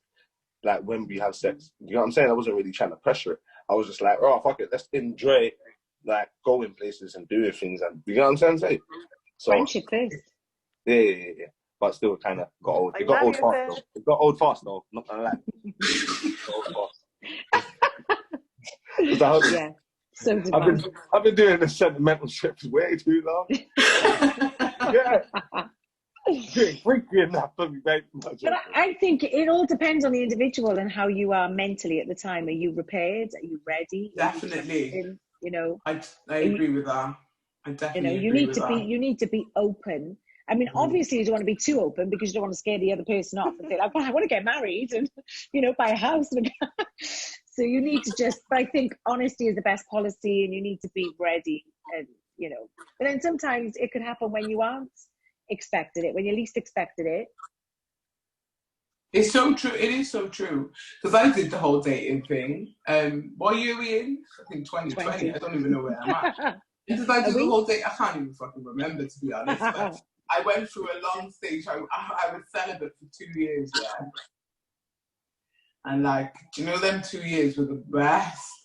It was the best time of my life because for me, like, sex is an energy in it. So when you're sleeping with somebody, when you have a sexual exchange with somebody, you exchange energy with them. It's not just two people having sex again.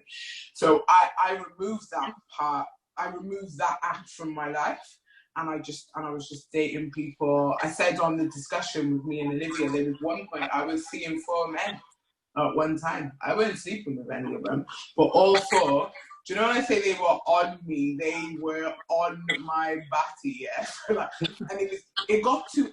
I loved it and I enjoyed it, and it was good because I got to know all these different personalities, and I loved the qualities in each one of them. There was different things that I liked about all of them.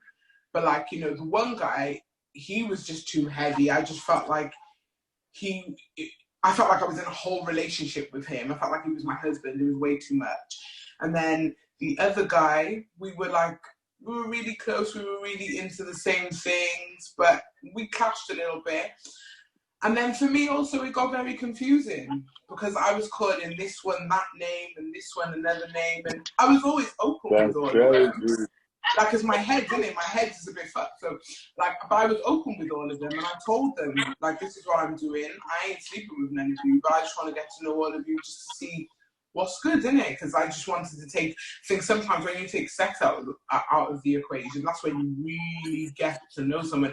Because I don't give a fuck what anyone says. Sex baffles your head, yeah. You know what? Like, do you know how many times have you been in a situation you're like, I'm not gonna fuck this guy, I'm not gonna fuck this guy. I've been in situations where I've battled with myself. Me and my Gemini self, I've had conversations. I'm like, I'm not sleeping with this guy. It's not happening. But then sometimes energy does take over, and for me that was a fear because I just thought, well, what if I sleep with this person and then it's just that? What if we can't be friends? What if we can't talk afterwards? What if we can't communicate because we've done the deed now? and then there's nothing else left. There's no substance to it.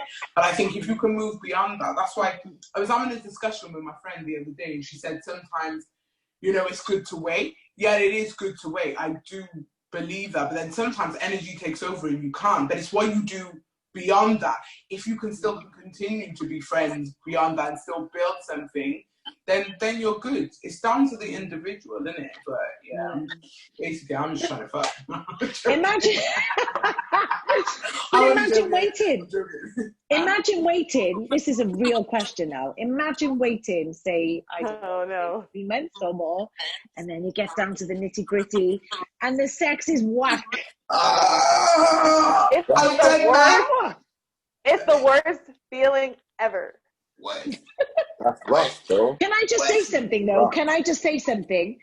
I don't want the sex to be perfect on the first night, because then we've got nothing else to look forward to. We've got nothing to work on. That's my Aries star sign coming through now. I'm like, oh, yes, we do.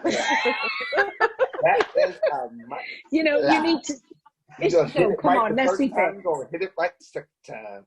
Let's be fair. I'm going to put it straight out there. When I got with my partner, I won't mention any names, but the first night, it was whack. I was in control and I was doing my part, you know, but it was whack. And he came back on the second night. I couldn't get rid of him, and it was okay. It was better then. And we worked on it. So you can, but I think sex is a major part of a relationship. If the sex is no good, then I think it's a bit of a relationship killer.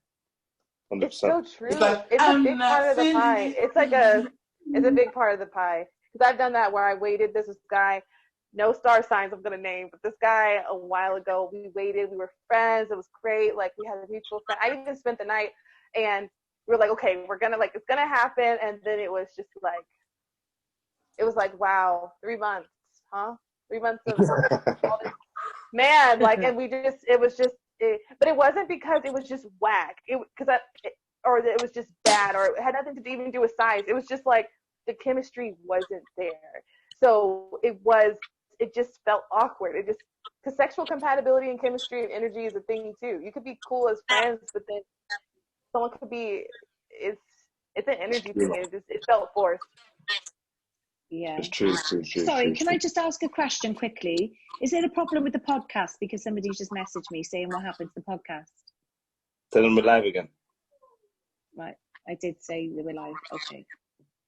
Amy, I hope you're back and you can hear us and see us. Send me a message if there's a problem. So yeah. It is you know, it's difficult, and it's down to the different individual, different situations. You just don't know. You can go into things like, I've gone into things and I've never ever thought, I've been attracted to people. It's not in a sexual way. Like, as a Gemini woman, I'm very sapiosexual. So that means I'm attracted to intellect. So if you speak well, and if you present yourself verbally in a way that I think, oh shit, that's what I'll be attracted to. So I'm not necessarily looking at you in a sexual way, but then also as well, it's got me into trouble because a lot of men, yeah, especially a couple of my followers, I'm not gonna lie, they think my part of my love language is to give out love, and I speak words of love, and I speak words of affirmation, and I'm acts of service. So if I say to myself, right, today I'm going to be kind to someone, I'm going to tell them the good qualities about themselves, people can perceive that as, like, they say Gemini is a flirt, it's a big flirt or whatever. Like, personally, I don't really like people fucking touching me or coming by me, but like, I can understand how it can be perceived in a certain way, because I might tell a guy, like, oh my God, you're beautiful. Oh my God, your words are magical. You're such a king. You're so all these things. And they're like, right, she's on me. Do you get me? They take it the wrong way. They really think I'm on them. Every fucking time. And do you know how many times I've been in a situation, and like, I was in a situation one time with one of my male friends, and like, he tried to kiss me in it, and I was like, whoa, what are you doing, bro? Do you get me? And he was like, but I thought, and I said, nah, you got to, and he's like, but you're always telling me I'm amazing, and you're always telling me that I'm, and I'm like, but bro, I'm not, that don't mean if I was on you, you would know because I'm very direct. I'm telling you, I am trying to bounce on you. Do you get me? And I will say those words, they will come from my mouth. But like, it's like a lot of men, for a woman like me and my energy, I am addictive. I have got a very addictive personality, and they're like, but I always find do you know the men who are addicted to me? They were the fucking wrong ones. Always the fucking wrong ones. And then do you know the ones that I am proper on, that I am trying to bounce on and give them the best dish, do you get me? They ain't even fucking looking at me like half the time. It's crazy. It's the law of attraction. It's definitely the law of attraction. And that's when I learned about the law of attraction. I thought, no, I got to be specific.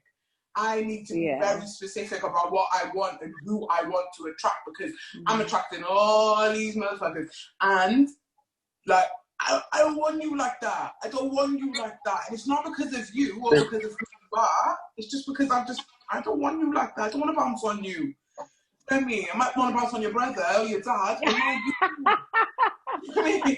We get mad.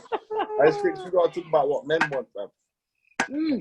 Because I think what do you want? Sticky still has an answer. Wait. Ashley, hold on. Before we go to what men want, right? Yeah. I just want to point something out.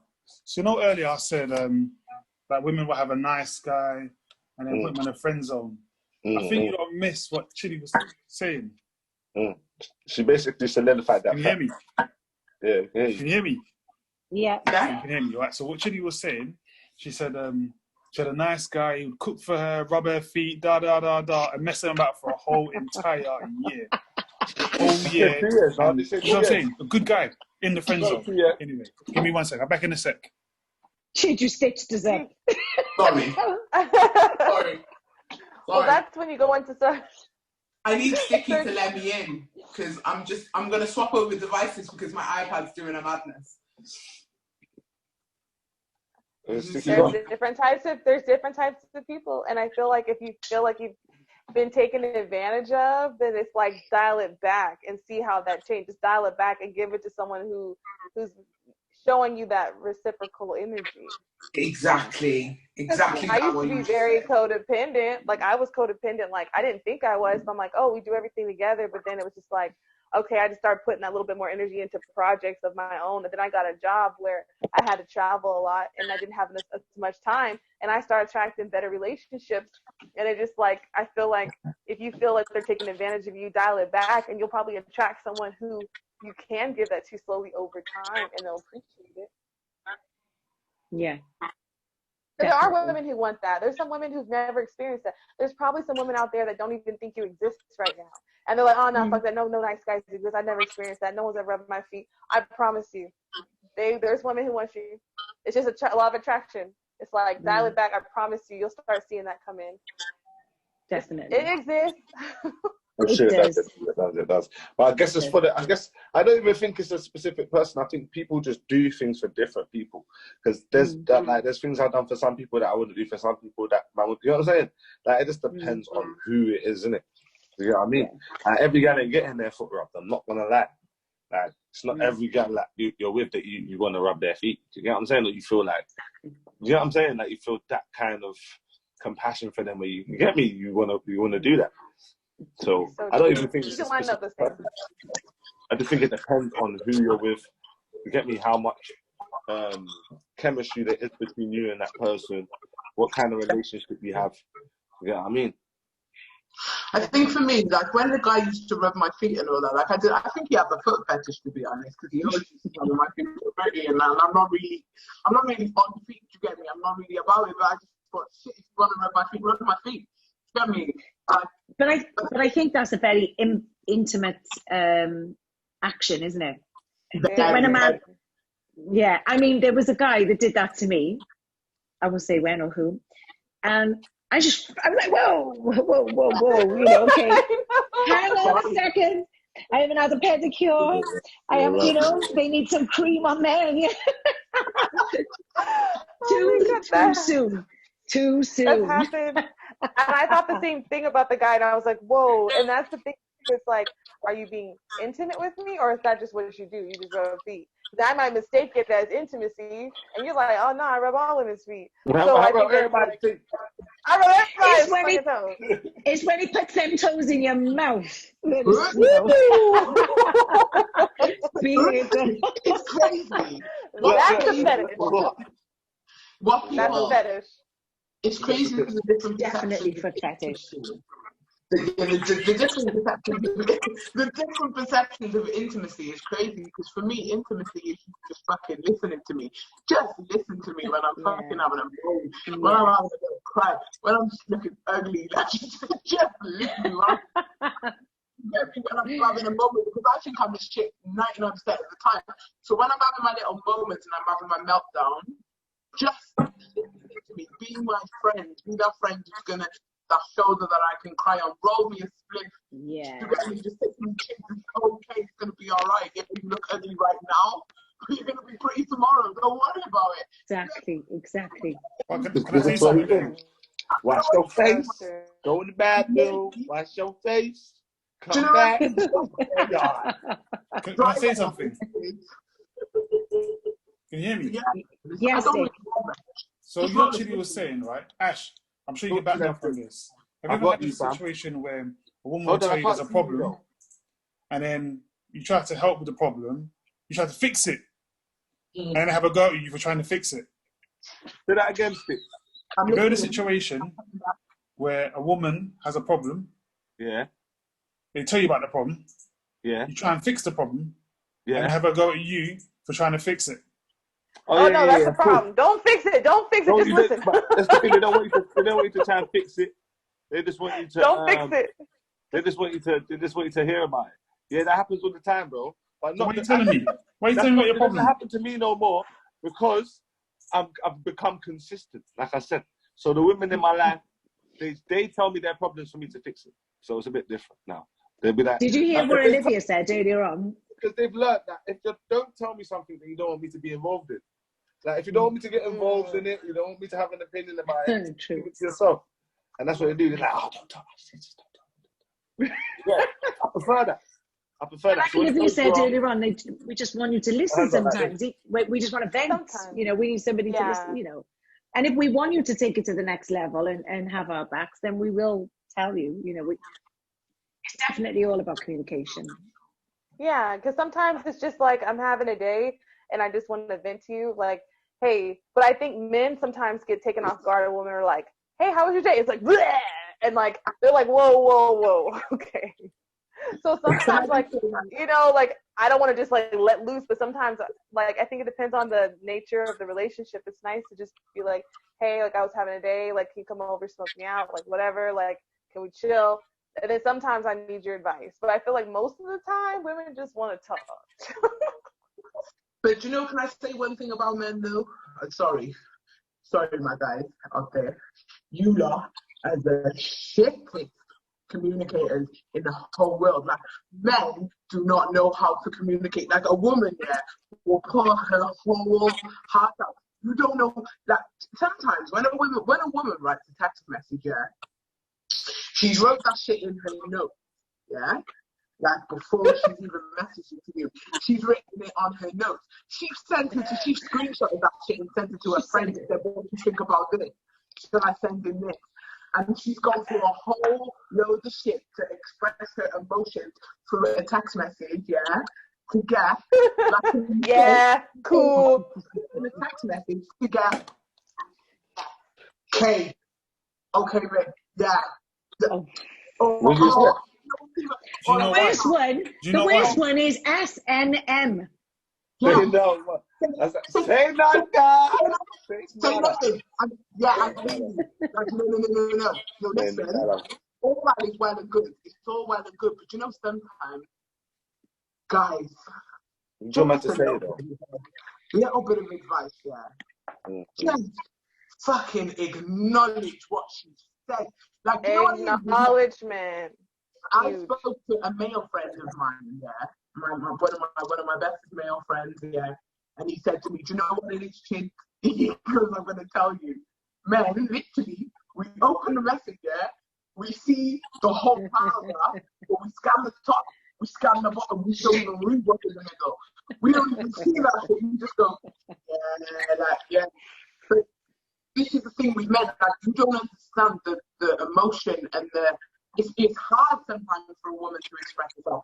If a woman's expressing herself to you, she's put time and energy and effort into doing that. I don't care what type of woman it is, yeah, whether she's very vocal or whether she's quiet or whatever. She's put time and effort into that.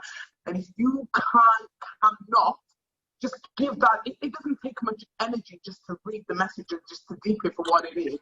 And then, like, I'm not saying that you've got to reply with what you think she wants to hear, but just ignore it. It is though. No, it's acknowledgement. Because I feel like the best thing is just to call. If a girl sends you a long text message like that, just call. Oh, no. The best thing is for her to call. You're the one who's got something to say. Well, I'm not calling that's true. you. Big man thing. I'm not calling you. Yeah, because I did not say that I needed to have this long conversation right now. Yeah, I didn't say that. I didn't say, well, I need to have a real emotional, deep conversation right now that's going to change my whole mood for the day. I need to do this right now. I didn't say that. So guess what? Some guys like to text. Some guys like to text more than talk. I'm going to pick up and I'm going to listen to you. And then they're going to get a natural reaction. But women know that. That's why they don't call you and say what they got to say. Because they don't want a natural reaction. They want you to read the shit. We want acknowledgement. Think about the shit. And then think of See it something on real paper. nice. See it on paper. Look at it.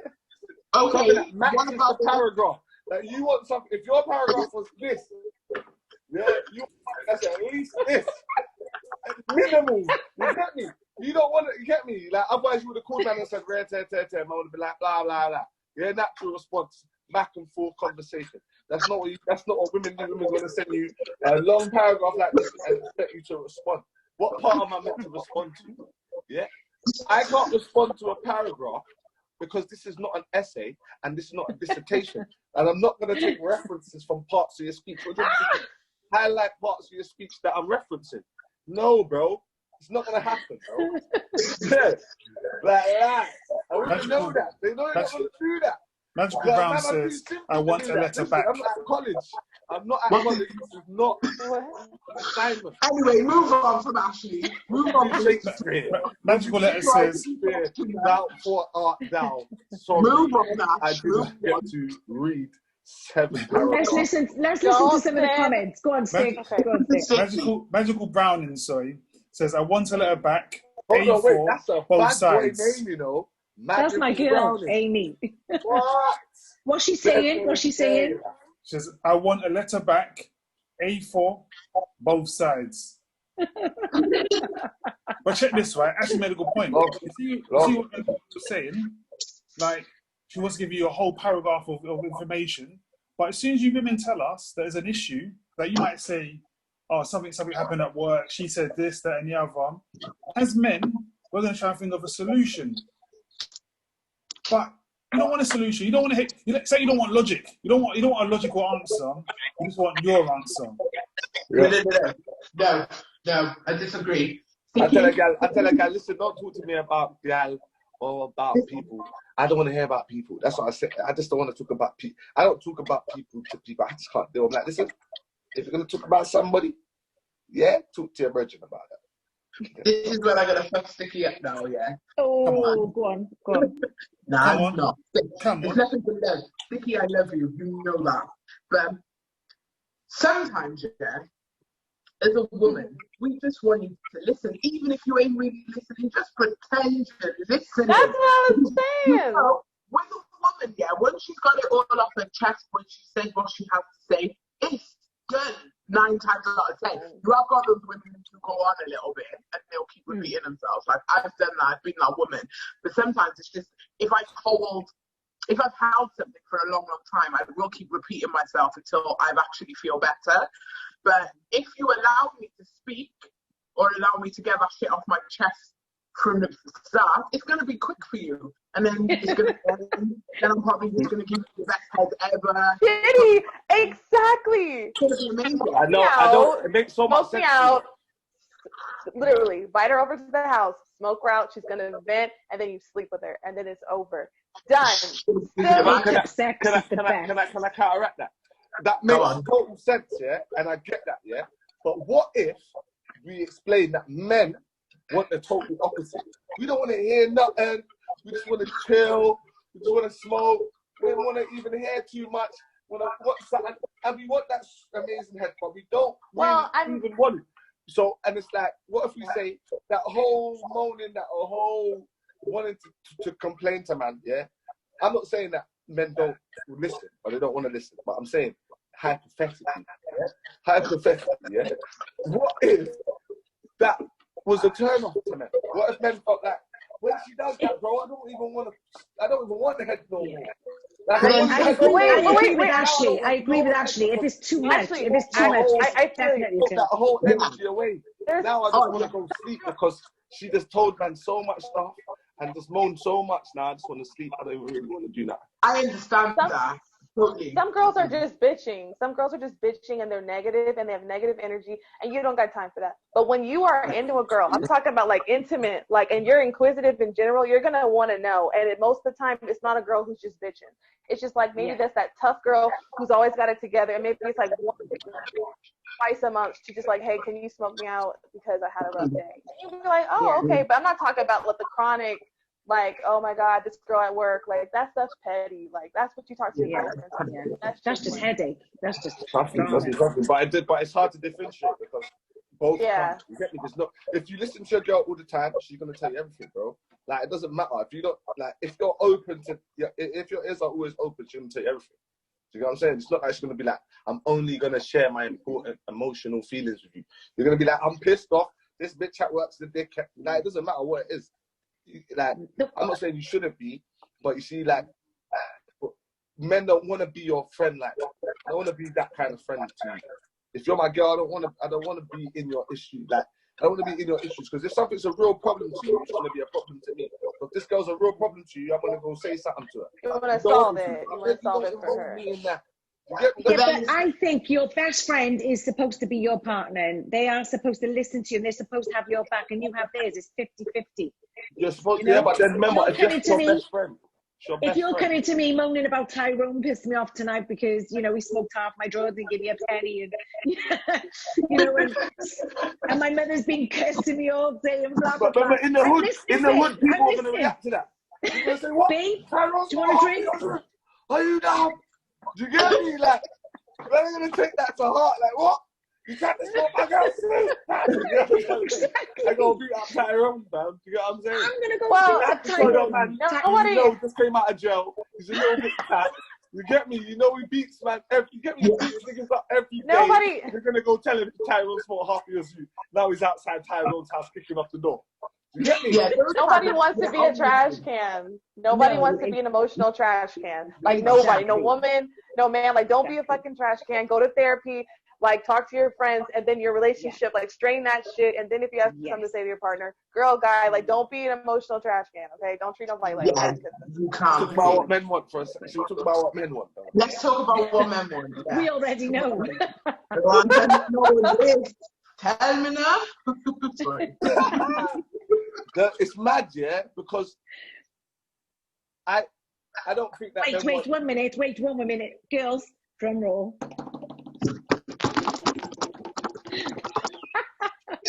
Go on, Ash. Alright. See, this is, sometimes I talk here and I forget that this is actually live and people are really listening outside this place. You get it? Like people are actually hearing me outside of this conversation. But fuck it, I'm gonna be honest, you get it? I think that men like are visual creatures, yeah? So what happens is men kind of, if they've got options, yeah? If they've got options, men will take them, yeah? Like I said before, I said it when we were joking in the group and I said some men want what they can have, yeah? And some men want everything, you get it? Which is a mad thing to say, because for a women are going to be like, that's not fair, you get me? Because if a woman wanted that, you wouldn't accept that. But it's a man, it's like if a man's honest, I'm not saying that you're not going to find a woman and you're not going to dedicate yourself to her. You would, yeah? I'm not saying that, you will. But I'm saying, if you have the option, because you see like some men in different religions, they will have 5 wives, yeah? Because they have the option, you get it? Like, or some men will have 2 girlfriends if their girls allow it, if they have the option. You know what I'm saying? So men will if they have the option, they will have whatever they can. You know what I'm saying? Like, which is not, I don't know if it's a bad thing or a good thing, but I just feel like it's a male's, it's in man's nature. You get me? And that's just from an honest point of view. That's just like from a real primal male point of view. Not like not like in an emotional way, but I feel like just because I know that a lot of men try to get bare girls. Like, it's been a thing where men try to get women, innit? You know what I mean? It's not like people are not aware of it. It's like that's men that are considered like alpha males are because women are attracted to them. Do you know what I'm trying to say? So in response to that, Girl, we all quiet. We're all quiet. We're just like. Shit, that was a lot. No, but it's not a lot. It's nothing really. Like, so I just think it depends on the individuals. Again, I'll say that. Like, how can I put this? It's hard sometimes to know how to put things without sounding a bit fucked. But you can be in like a relationship. Like I was in a relationship before, and we were very happy, very content with each other. But then he said to me, what if we're kind of invited somebody else into the relationship? Like not on a like a long-term basis, but maybe just to because variety is the spice of life. Men love all types of women. I don't care what man you are. I think it's different for men. They do love all types of women, and they will be attracted to different women and different energies. Whereas a woman, where she's a nurturer, she's more inclined to be, unless she's a hoe, she's more inclined to be dedicated to one man.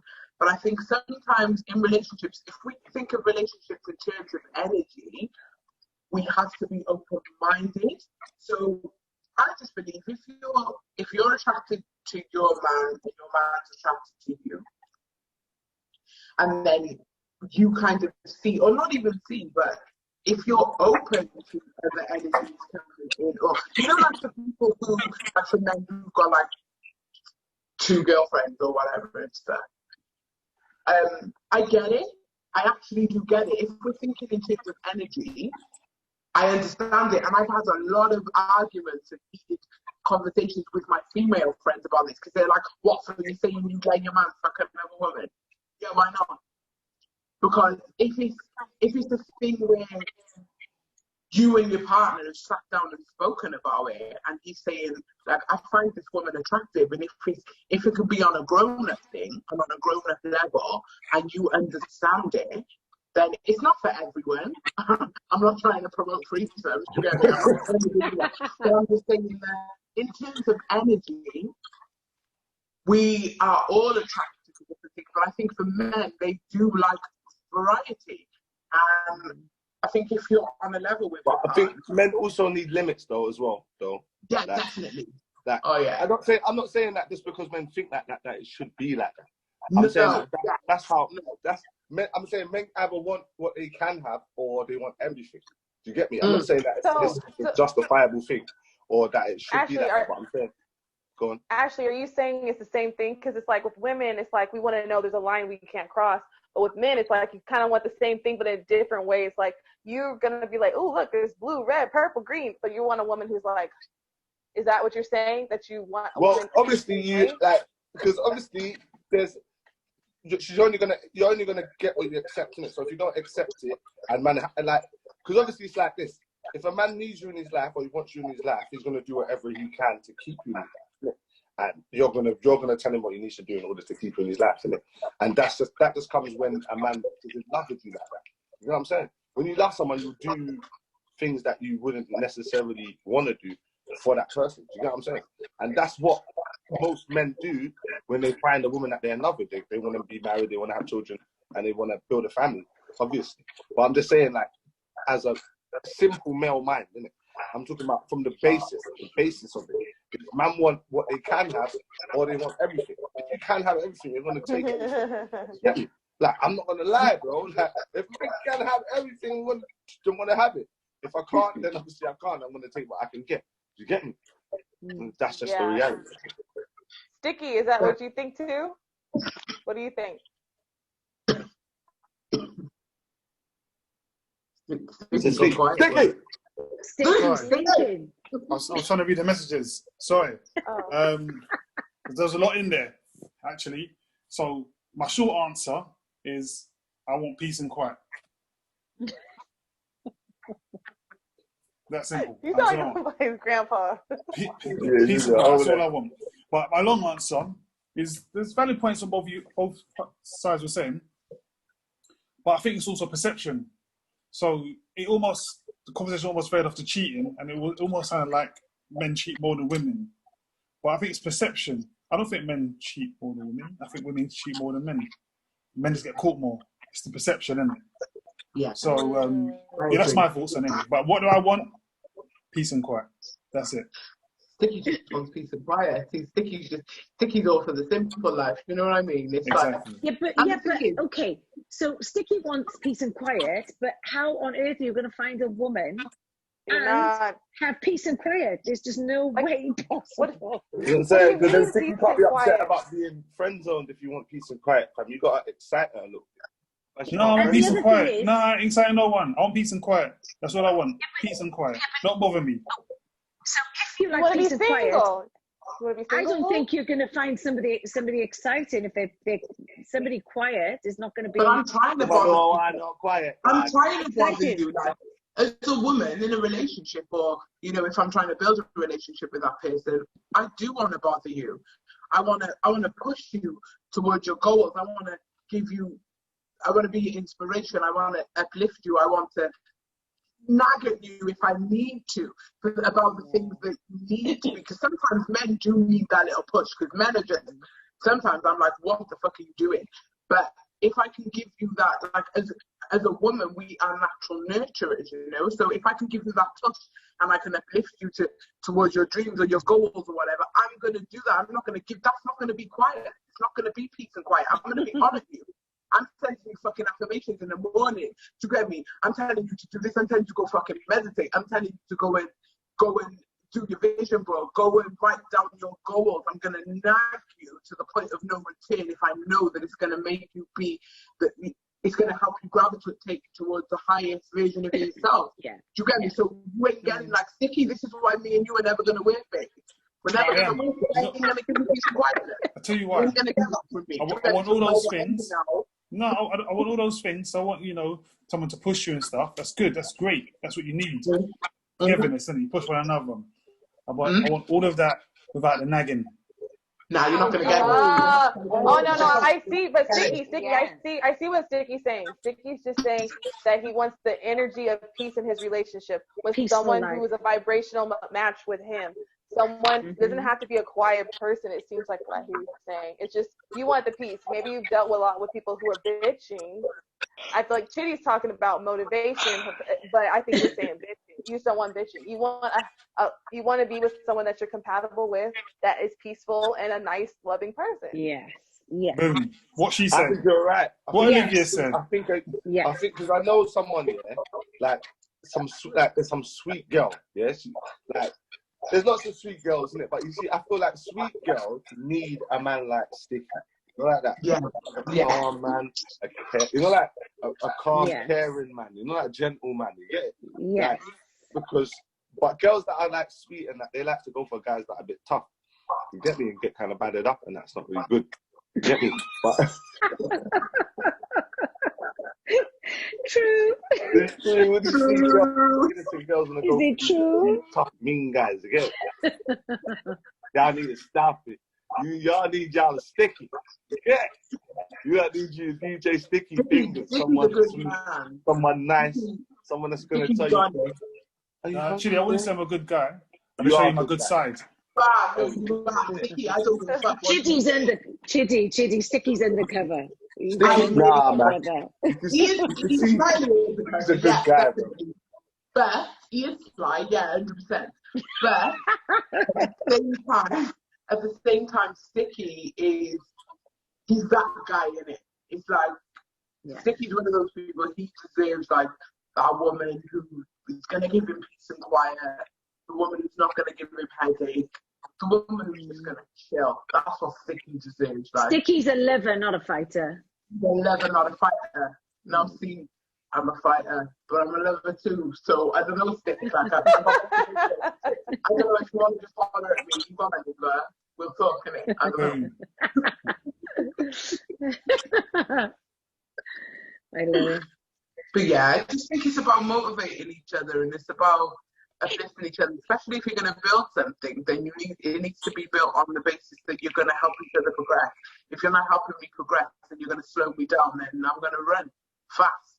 Scare me. I'm a big girl, but I'm fast. Like I can sprint, innit? I always just win. I'm still winning, innit? But it's just like I just think that, especially nowadays, people are not honest about what they actually want in a relationship, because sometimes they're a bit afraid of maybe I'm putting up too many demands on the person. But no, it's I don't think most men know what they want like that when it comes to a woman, like, because we ain't really had those kind of conversations.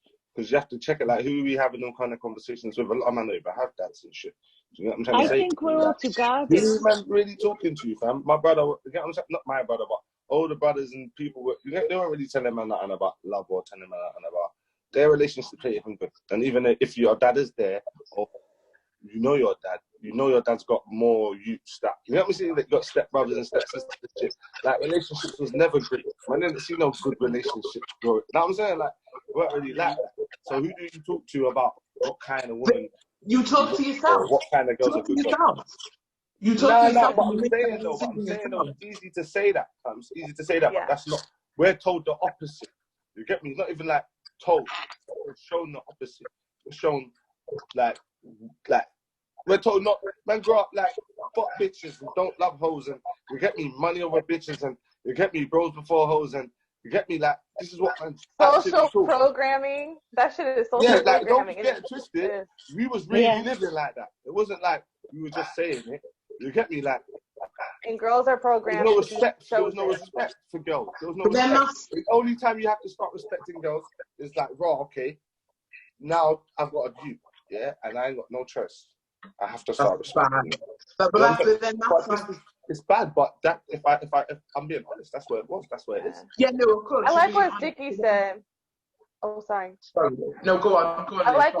I like what Sticky said, because I always look at things in terms of energy. So he said peace and quiet.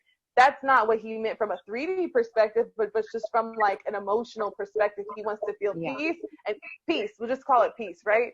So I guess if I was a guy, I would just pick one word. What's the main emotion you want to feel in a relationship? Because the guy is not going to probably write a list. A guy is not going to be like doing a fucking vision board. Like, some guys will, not to disrespect anybody who does, but I feel like if you can find one, for me, it's more of an adventure. Like, I need to feel stimulated. I need to feel pushed. But like for other people, it's different things. But I think if you look at it as just the energy, like peace, adventure, stimulation, loyalty, honesty, attraction, connection, whatever word, it's like, it's much easier than to all these lists and stuff. We were saying it's like, once you find peace, and it's like, if anyone's read the book or hasn't read the book, The Art of Happiness, I definitely recommend it to them, because once you learn peace, and peace is not even, it's not even what you think it is. If you go and learn about peace, once you find peace, you find every other emotion, because peace can be very loud, but it's calming at the same time. And it's like, you can find peace in the loudest, most expressive person. That person can ground you. They can nurture you. They can be, being somebody's peace is not necessarily being quiet. It's like, I could be your peace by actually speaking words of affirmation into you, by giving you guidance. If you need my advice, I'm here. Just know that, innit? And it's like, once you find peace, it is happiness, it's love, it's joy, it's anger, it's pain, it's everything. Everything derives from peace. So I would say go and read that book, The Art of Happiness. It's amazing. I've read it twice. You know, do you know, reason why I would say joy is the main thing I would look for in a person, yeah, is because I just love having fun with someone. That if you don't make me feel happy, I don't even want to know you. I only want to know people that make me feel joy. Like, I say that to people all the time. Any people that try to bring conflict my way, I just let them know, listen, I don't deal with conflict, you know, because it's just not my thing, fam. If you don't make me feel happy, I just won't interact with you, bro. Like, it's not even a personal thing. It's not even a debate. If you don't make me feel joy, leave me alone, bro. You know what I'm saying? That's such a where I Leo find thing too. That's nice. Like that's so. Since we have two men, it's like the Leo perspective would be joy because Leo's fire, it's excitement, and the Taurus perspective, we're all about the earth, peace. So it's like even though they want the same feeling, it's like I love how it's expressed with different emotions. Yeah. So, Yeah. you know my thing. I'm singing and dancing with my mum all day. If I'm with her, I'm fighting with my daughter. She wants to fight all the time. Like, you know what I'm saying? Like this is I enjoy that. Like enjoyment is important to me. You know what I'm saying? If I'm not enjoying it, I'm just not gonna do it, bro. You know what I mean? I agree. I'm the same. I'm the same because I'm a fire sign as well. I love to be laughing, love to be happy, adventurous. You know, go out, be active. I can't stand sitting down and staying still for too long. You know, this is the longest I've sat down for is on a Friday night doing a podcast. I reckon, do you know what I reckon we should all do? We should just all move in together, yeah. All the days, we should just all marry Ashley, just be his 3 wives. Sticky, you just need to conform. Sticky just needs to conform to our way of thinking. I said that, I want it all. Us together, have a laugh. You get me? I'm about it. You get me? We can also I'm consistent as well, guys. Just to let you know. He's consistent. He's consistent as fuck. You get me? Like this guy, he's cool. You get me? He's a cool guy. So I'm just thinking, you guys are strong. You get me? I'm ready. I'm putting it out there. On that note, next topic. Fuck what men want. Fuck what women want. We all know what. Next topic is, how has 2020 influenced your, like, everything that's happened in this shift? Because I call it a big shift. As much as it's a violence out there, it's definitely a big shift. How has this influenced you as a human or spiritual being? And I say spiritual being because a lot of people are waking the fuck up, yeah?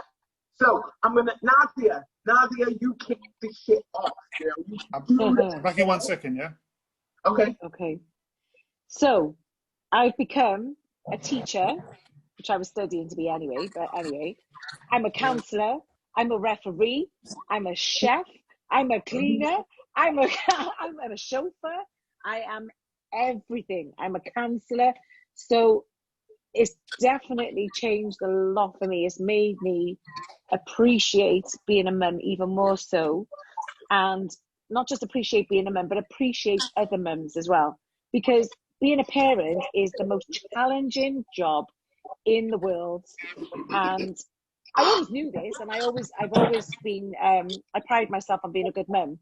But I tell you what, this has definitely been a test of strength, because, you know, we normally only have to stay 6 weeks, you know, with our children full time realistically. You know, where we've got entertainment, we can go out, we can visit people, we can, you know, we can spend money on a lot of things to break up that time. This has been a completely different ball game. We're stuck in a house where we have to do everything in the house. Okay, yeah, we've been out, but it's been the most challenging. And I've got to say that I'm really proud of myself, pat on the back. And I'm proud of other mums and dads.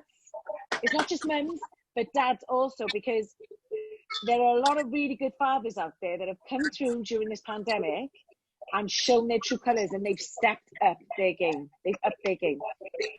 And they've also taken on that, you know, whether they're living with the partner or whether they're separated, you know, they've had to up their game also. And I just think, I take my hats off to any parent in this situation. And it's also made me think about what I want to do now in the future, because job prospects are really different now as well. We're all thinking about our jobs, and some jobs are gone, some are not safe. Like, for instance, I'm a singer, I'm an entertainer. I can't go back to work for quite a while. So I've got to think of alternative ways to make money, you know. So I think it's definitely given me a lot of time to reflect and think seriously about what I really want for the rest of my life. That's me. That's so beautiful. What about you, Liv? What about you, girl? Oh, well, I was living in a totally different city. I was in LA for like almost 11 years. And I just had this feeling like you need to leave. Like a lot of stuff happened. So I ended up moving to Arizona quickly, like quit my job, quit everything. I was like, I need to do this full time. Like it was just a weird place. And then all this stuff happened. And then it's like way worse out here in LA than it is where I am right now. So then I kind of was like, okay, I kind of went through a lot of the storm before this happened with like quitting my job that I was at for 10 years. I was working with kids for a long time. So I'm not a parent, so I have so much respect for parents right now because that I was getting paid and it was still hard. Like, God, like this is not for the weak. But now it's like it's really helped me just walk more in my purpose. It's like I think when you're alone with yourself, you can only kid yourself for so long before you start either fucking it away, sex, drugs, like distraction. But after a while, you got to look at yourself, and so. It's really like I thought I just wanted to be in the city and do my thing, and now I'm like I do want a family. Like I do want to do readings for people and help people and write a book and like just be on my purpose instead of just like money, city, dating. Now my whole life does not look like it has the last 6 months. So I think everyone's kind of been forced. Like I don't feel like if you're still not sure, at least you're inquisitive about it. You're like So for me, it's more of a career and lifestyle change for sure. Mr. Truuu, Ashley, you still awake? You with us, bro? Where you at? I'm with you. I was just listening because obviously a lot of that kind of sounded not similar to what I was going to say, but not obviously I didn't move my way. But in terms of like work and stuff, I kind of feel like this time has kind of allowed me to appreciate who I am and kind of like realize that anything I can do for somebody else, I can do for me. And if I do it for me, it's going to benefit me more. Do you get what I'm saying? So me, I'm someone who tries my hardest in anything I do. Yeah? Anything I do, I'm going to do it the best. Otherwise, I'm just going to not do it. Yeah. So I just feel like if I do me the best, then obviously I'm going to get the best results. And so I feel like this time's allowed me to kind of rely on myself a bit more, believe in myself a bit more, and not be afraid to only have me and nothing else. You know what I mean? Realize I don't really need a safety net as much as I thought I did before. You know what I mean? And that my ability to create is endless. Ooh, that's a hashtag. You listen. Remember, I was meant to write a quote today, Chips. Yeah, you did. And I was a bit stressed. I was stressed. I'm going through stuff, but obviously it's a bit of a stressy minute. You get me? But I forgot to send you the quote. That's the quote. Whatever I just said. The ability to create is endless. That's dope. Write it down now. I swear I do this shit all the time. Write it down. Hold on, I got a pen. I swear I do this shit all the time. I just say shit. Do this shit all the time. Listen, this guy, Mr. Truuu, he will send me voice notes, and like I'll present a problem to him or say I'm going through this or whatever, and then he will send me a voice note back. And then this is where his Leo energy comes in. He's talking to me like, shit, that's a quote, That's a quote. Write it down quickly, and this is what like being Ashley's friend and knowing him for a certain amount of time. It's like I've watched your growth, Ash. I'm going to big you up here. I'm going to stroke his fucking ego now. But I've watched his growth, and like for me, I put it out there and I said, like, I do gas him up on my page and everything. I don't care. I'm proud that I gas him up because I am so proud to know a person that actually speaks life into people. Like how I got to know of Ashley and how his mind works is through what he puts out on social media. And one day I was feeling really, really low. Like, I'm a person, I have missed other people. I spent so much time trying to build other people and make sure that they're okay and they're on the right track and their mindset's good. And I've always found that I've never really had that myself much.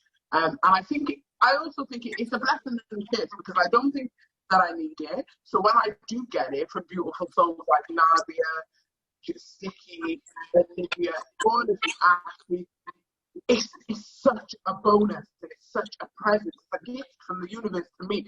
So when I heard Ashley actually speak, because I looked at Ashley, I remember I looked at his profile, I'm like, oh, this guy's a bit nice. He looks like a bit of a fuckboy though, do you know what I mean? Like one of those. But then when I actually speak, one of them, yeah. Yeah, one of them, I'll be honest with you, you look like a fuckboy, bro. You still do, but it's more spiritual now. But it's like, you know, at that time I looked at him and I thought, and then when he spoke, I was having a really bad day, and he did this video and he was talking about comfort zones, and I was like, oh shit, I just felt like he was talking to me directly. Look at me, when I say I nosedived into his DMs, I didn't even slide. I nosedived, I jumped, and I was like, yo, you don't know how much you've helped me today. And then I started watching him and started really following him, and I thought, whoa, like this guy's really onto something. But then I also saw that, I know that he knew that, but at the same time I felt like he didn't really know the gifts that he's been given. You know, the universe gives us tools to use, and I didn't really think that this guy, even though he was using his tools, I didn't think that he actually knew the reasoning behind them. But he actually speaks life into people, even with it, you know, within his job, getting to know him and stuff. And I know within his job, he does a very, very difficult job. It's a job that I could never do. He works with people who suffer with mental health issues and stuff. And that's a very hard thing to do. You've got to be grounded. You've got to be strong. You've got to be dominant in that role. And I just think that people like that are not given the respect and the status that they deserve. And I also think they're not given that for a reason. It's because they're supposed to go into their own thing. You get me? They're supposed to channel their own energy and put that out into the world. The universe is giving you that gift. Why should you lift up other people's shit, and build other people's empires when you can build an empire of your own? And that's why I will always love and support people who build their own. They've got their own foundation. They recognize the foundation, and they know something good could grow from it. So I'm all for that, and I will always support that. That's why I post, repost, put the work in. That's why this podcast has come about. And I just think that that's what a lot of people have been doing. I think a lot of people have actually sort of leaned into this shift, and they've started to get to know themselves, and they know their soul purpose now. And even if they don't really know where they're going with it, they're actually looking to the universe, and they know that the universe guides them. Nothing in life is a coincidence. Everything happens for a reason. And I'll go back to saying, even though this is, it's a virus out there, there's a race war out there, but it's so much bigger than that. And the bigger picture is you. It's you here, it's Nadia, it's Ashley, it's me, it's Sticky, it's all of us. So if you can look within yourself and actually get to your core, get to your center, you'll find who you are. And then from there, you're free, and you can just fly like a bird, really. Be high with it. That's beautiful. That was lovely. Even though I went out of the room, I still had the earbuds and I could hear everything, babe. Beautiful. It's calling people into their purpose. Like, that's the whole reason why we're alive. So sometimes it takes a negative situation, but like Sticky said, perception, perspective, whatever, like just looking at that and being like, oh, everything's terrible, but hey, I found myself. I probably wouldn't have given myself this much time to see what I wanted if I wasn't forced to really think about it. And I wouldn't have even been close with you, Chitty, because we were talking every day, all day. Every day we were talking. Every day, all day. It's so beautiful. I feel like there's built connections. Like even with Sticky, I always go back to saying that, you know, the fact that Sticky just pairs over my post. He was just that guy who pairs on the side of my love and things like that. But now, like, I've built such a bond with Sticky. Sticky's the man. I don't give a fuck. No one can say nothing bad about Sticky, because Stick, I You always the argue. man. Yeah. Sticky's the man. Do you know Sticky? He is such, like, his mind, yeah, the way he manifests his shit. Like, and I know he's a DJ, he works for a radio station, but I just believe Sticky can start his own shit. Sticky's on his own shit. Me and Olivia actually had insight into what he does behind this podcast, yeah. Oh my It's a lot. It's a lot. Big It's a stick. lot of work. Big Sticky got a mind. You talking Is about? he actually still with us? Is he here? I can't even He's see. there. He's Yeah, I'm here, man. peaceful. I'm here. Oh, there My you head's been are. inflated. My ego's, gone like this. He's happy. He's happy. He's got peace. Man. He's Sticky, honestly, like, I got the utmost respect for you. Like, I know I always push you out and say, like, you were meant to buy a new I don't know how many years ago now, Sticky. You're actually taking the piss and I want my noodles. But at the same time, what you've built from just by actually supporting my page, supporting my post, what you've built from it is such a thing. It's great, man. I'm going to cry in a minute. I think I've had a little bit too much to drink. But it's getting hella emotional, is it? It's hella emotional, do you get me? But it's actually, this is the Pisces energy in me, but it's actually magical thing. And I think your mindset, you're very powerful in manifesting things, whether you believe in the law of attraction or not. You are the law of attraction thing. And like, I'll always have the utmost respect for you. I think I might even marry you, those things. This is how it's going, do you get me? I'm really contemplating it. But I believe in you as a person.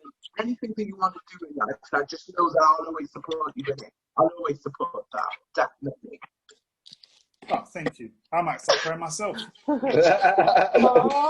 That's really good. peace and quiet. That ain't peace and quiet.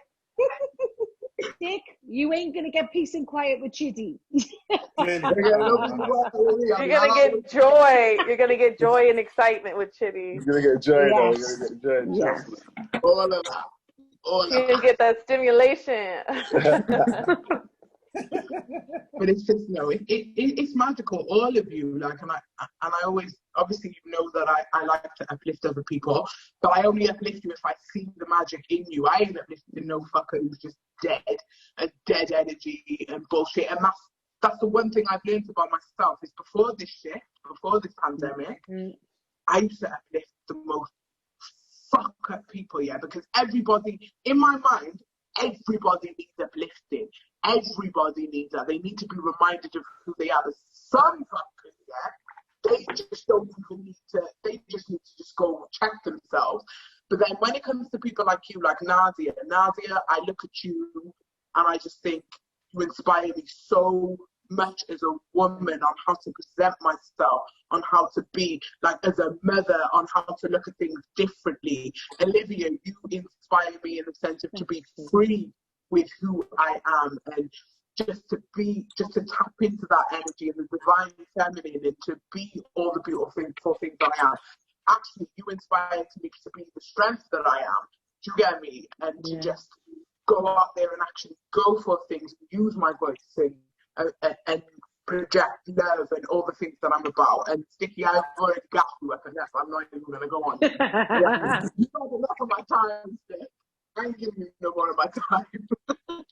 But it's beautiful to watch you all elevate as human beings or spiritual beings having a human experience, because that's all this is.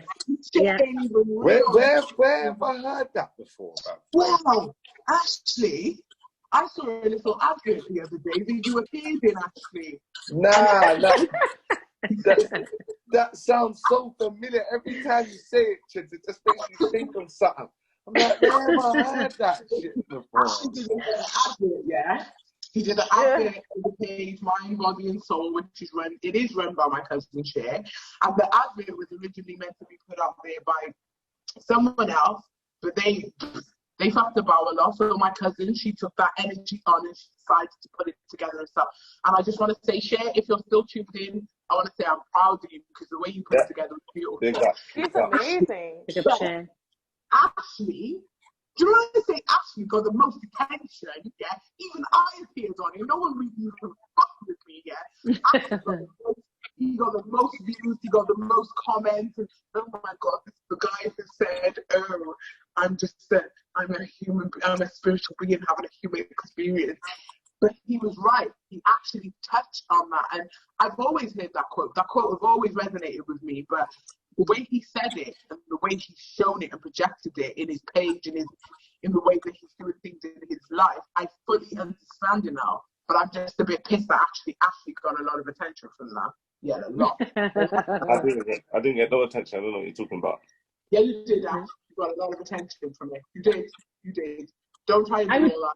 Definitely say that 2020 has opened our minds even more.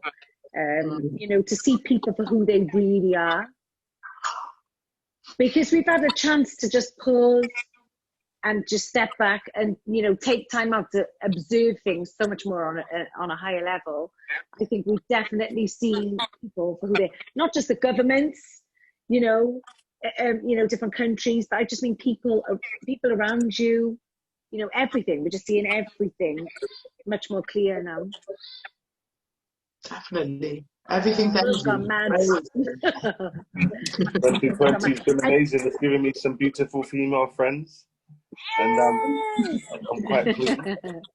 You guys make me look very cool online.